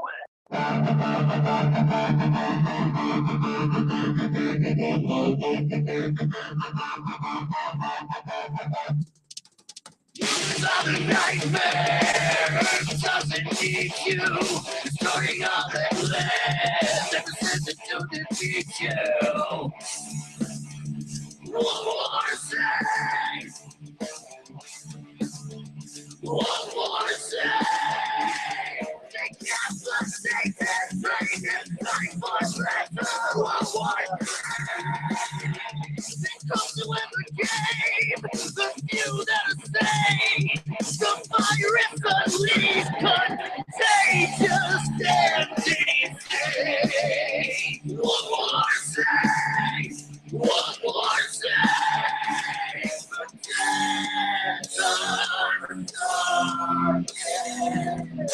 Your Christ cannot help you. Your God is so undressed.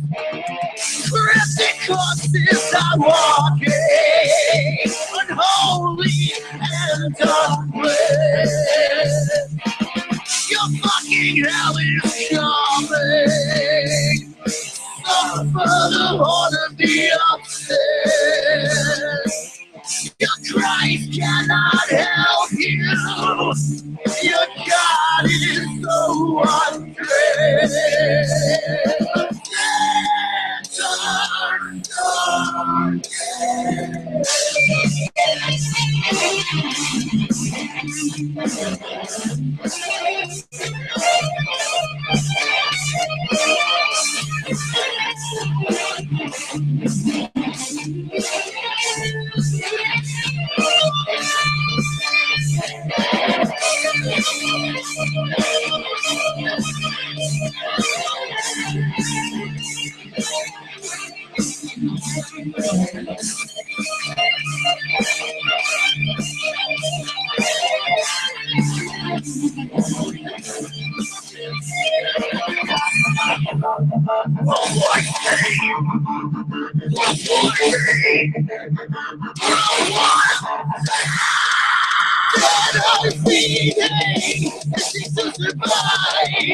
You're the living dead of fucking die.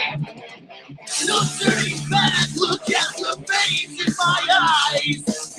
Silence and hide as the dead walk on by. They can't forsake and trade and die for better or worse. They come to win the game, the few that are staying. The fire is unleashed, contagious, deadly. One more say, one more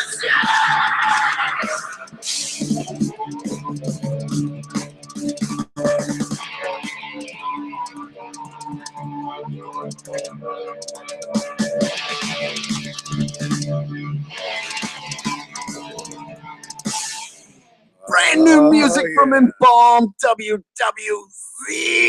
That's right. Definitely lyrically inspired by the movie. Really? Yeah. Interesting concept. How do you take it from there?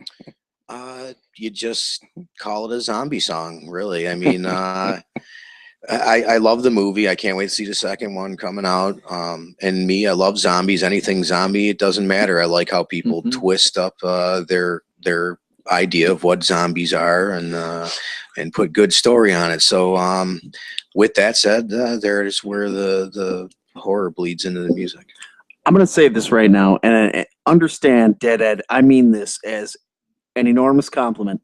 I see you as like the Jack Black of the Buffalo metal scene. That's awesome. You are multi-talented. Wow. You are multi-talented. You show up in a number of different places that you might not expect, and you bring it every time. You bring it. Next song. Next song. Yeah, for sure. I think that I just like to do a lot of things, and whenever anybody knows, whenever I get a few things going, I like to connect the dots, and that's why I got my friends, my companions in art with me to promote whatever we're doing. It's not about me, it's about us having a good time and supporting local things, which I want to get into. Sinners and Saints is June 13th. It's the 3rd annual Sinners and Saints at the Rockin' Buffalo Saloon. Show cool. Doors at 7, 8 o'clock, whatever. I haven't put a price on it yet. I'm trying to get a couple more bands on the bill. But we are doing a few things. This year, we're giving it back to the bands because they've always volunteered their time and done it out of their heart and souls for nothing. And just to come out and hang out and have a good time. This time, we're going to have Amir actually shoot some videos, raw footage of the show. Live recordings of the bands for nothing, and put it on YouTube because we know everyone loves YouTube videos, especially if they're quality. Sure. And we're going to raffle off a chance for a band to get a music video done, written and or whatever, and done, or have their idea come to fruition through Amir's camera eye. And we're going to support Amir as well by having proceeds go to Foxtrot to make this movie and hopefully other things. Depends on what we make and what we do with it. And we're also going to do a 50-50 raffle. We're going to do a little Make-A-Wish donation. I always do. Usually it's the whole thing is a half and half thing. We fundraise a group of artists or sports or whatever it is. I don't care. I support local things. Yeah. First year we had John Bobbitt and Terra Tech. We raised money for Terra Tech to keep doing their thing, get makeup, props, whatever they need to keep doing what they do. We had a food drive. Make-A-Wish was also a part of that. The second one we had like Super Killer Robots and Candy Tree and his buddies, and everybody came. It was a wonderful time. I never keep one penny to myself. It's counted by 3 people, and I always post where the money goes, receipt or otherwise, on Facebook with the show. If anyone's got any questions on where the money goes, that's where it goes. If anyone tells you different, tell them to come fucking see me. But this time it's Amir and Make-A-Wish. So we do this. We're going to keep doing this. Sinners and Saints is going to happen all the time. Probably at the same place if Mike Shear keeps the place going. Rockin' Buffalo is an awesome place to have an event, and we always do very well. So I want to see everyone there June 13th. We might even have baskets and shit. We don't know. We got so many things that we usually do. 3 bands, 6 and 7 faces. Ruin a Day. I don't think we're ready yet. You know, we try. We may not be able to do this one, but who else? Thorn's on the bill too. So we're trying to get a couple more bands. So if you know anyone, send them to me. We'll hook it up. We like a variety. This isn't about metal or rock or jazz or blues or whatever. It's about everything. I mean, we had the dancers there for the 1 year that, you know, they do all sorts of things, man. We had Arlo do the freak show. Yeah. So, and having John Bobbitt show up was just ridiculous. We had games with dildos. We had adult toys. And I was going to ask you about the John Bobbitt thing. Yeah. How'd that play out? Good story. He was hammered first 45 minutes. Don't get me wrong. I love John, but you know, he's quick. But he's a good guy. He came up there and helped us do a lot of things, threw his fist in the air. We did a thing called Lorena Bobbitt ring toss, and John actually put a strap on, and we had pictures, man. We had him sit down, and we had the ladies volunteer to win prizes, throwing these rings on his strap on. So that was it was an iconic moment for John, I think. But you know, we had Al Baker there help me host, and we had you know me, I always put on a freak show, man. I can't go anywhere else with it. I think that's what the people want, and they're gonna see TNA and listen to a little bit of music, all different kinds. So we are running out of time, but there's a couple of things I want to hit before we head out. First of all, number one, look at these guys, ladies and gentlemen, listeners, and people out there, good folks of Western New York. Dead Ed, Amir, Jay, they may look like these hardcore fucking guys. We're just sweethearts. They're spewing blood out of the cornholes in their foreheads and everything like that. But honestly, and I mean this so genuinely, these guys have a heart of gold, and that's what it comes down to. You know what? Don't be put off at all by the horror genre or by what these guys are trying to do. What these guys are doing is making art, and their heart is in the right place, and that's the most important thing. Sure. Absolutely, man. Thank you. Thanks and for having me, man. The other thing that I want to hit before we get out of here, I have to say, we have to talk about your knick-knack. There you go. Because look at this thing. It's almost like a fucking Golden Globe award. Show it to the camera there, Ed. Yeah. Where's the camera anyway? I mean, I've been being watched and I don't even know where it is. It's right there. I might have picked my nose or my ass. So it's like a microphone cage signed. Yeah. Everybody signed it. It's got the buffalo on there. It's just tell me about this microphone. My girlfriend, you know, she works various events and does things. I won't say where or when, but she got one of these off a table at an event one time, and there have been a few of these. But I seen it, and I said, you know, he wants a knick-knack. We got to bring him a knick-knack, man, you know. And then Jay found the buffalo, which is your obvious logo, and we pinned it to it and signed it and called it a knick-knack now. So. I mean, I'm gonna say we try to keep it low key. We try to tell people just bring something, non-valuable, no big deal. I see all these little gumball shits over here and stuff, and you guys. And I'm looking at mine. I go, maybe we went a little too far with that. I gotta say, it's well deserved. Probably the coolest. The coolest. You do a lot knickknack yourself, we ever got. man. What you do in the sport music and the art, so good for you, man. Thanks, man. Thank you so much. Thank you guys for coming in, man. What a great time. Thanks for having us here. My pleasure. Thank you for playing your new music here on the show, man. That was fucking awesome. Play it anytime. My pleasure, man. All right. You guys rock. Thanks. Noah's Ark Show, man. This is what it's all about, baby. LC. I'll see you around, baby, in a week. I will be back next week, back with another set of amazing local bands. Ladies and gentlemen, the hits just keep on coming. I don't know what to tell you. It's one fucking awesome guest after another here on the Noah's Ark Show, and I hope you will check these guys out. Embalmed, find them on Facebook. Check out Amir's fucking YouTube. I'm gonna spell it out. Emir, E-M-I-R, Skalonja, S-K-A-L-O-N-J-A. Find him on YouTube and check out some of these videos, man, because they are ridiculous. This is like we got the next Eli Roth right here in the studio, man. Dude's got a vision. I'm telling you right now, keep an eye on this guy because it's very, very cool what you guys are doing. Deadhead, thank you. Harvey Brice, thank you so much for coming in. Awesome jam session. And as always, just the pleasure is all on this side of the table, ladies and gentlemen. I don't know. I just come in here like an idiot, and I just these people, just amazing people come in, tell me amazing stories, and they rock out. And that's what it's all about. Thank you for listening. 716-402-4218. That's our phone number. You can call anytime. Leave us a voicemail if we're not live, and we'll get back to you. That's what we do. Find us on Facebook, facebook.com/Noah's Ark Show, facebook.com/AllWNY Radio. You can listen to our live stream 24 hours a day. And we love you, so good luck and have fun.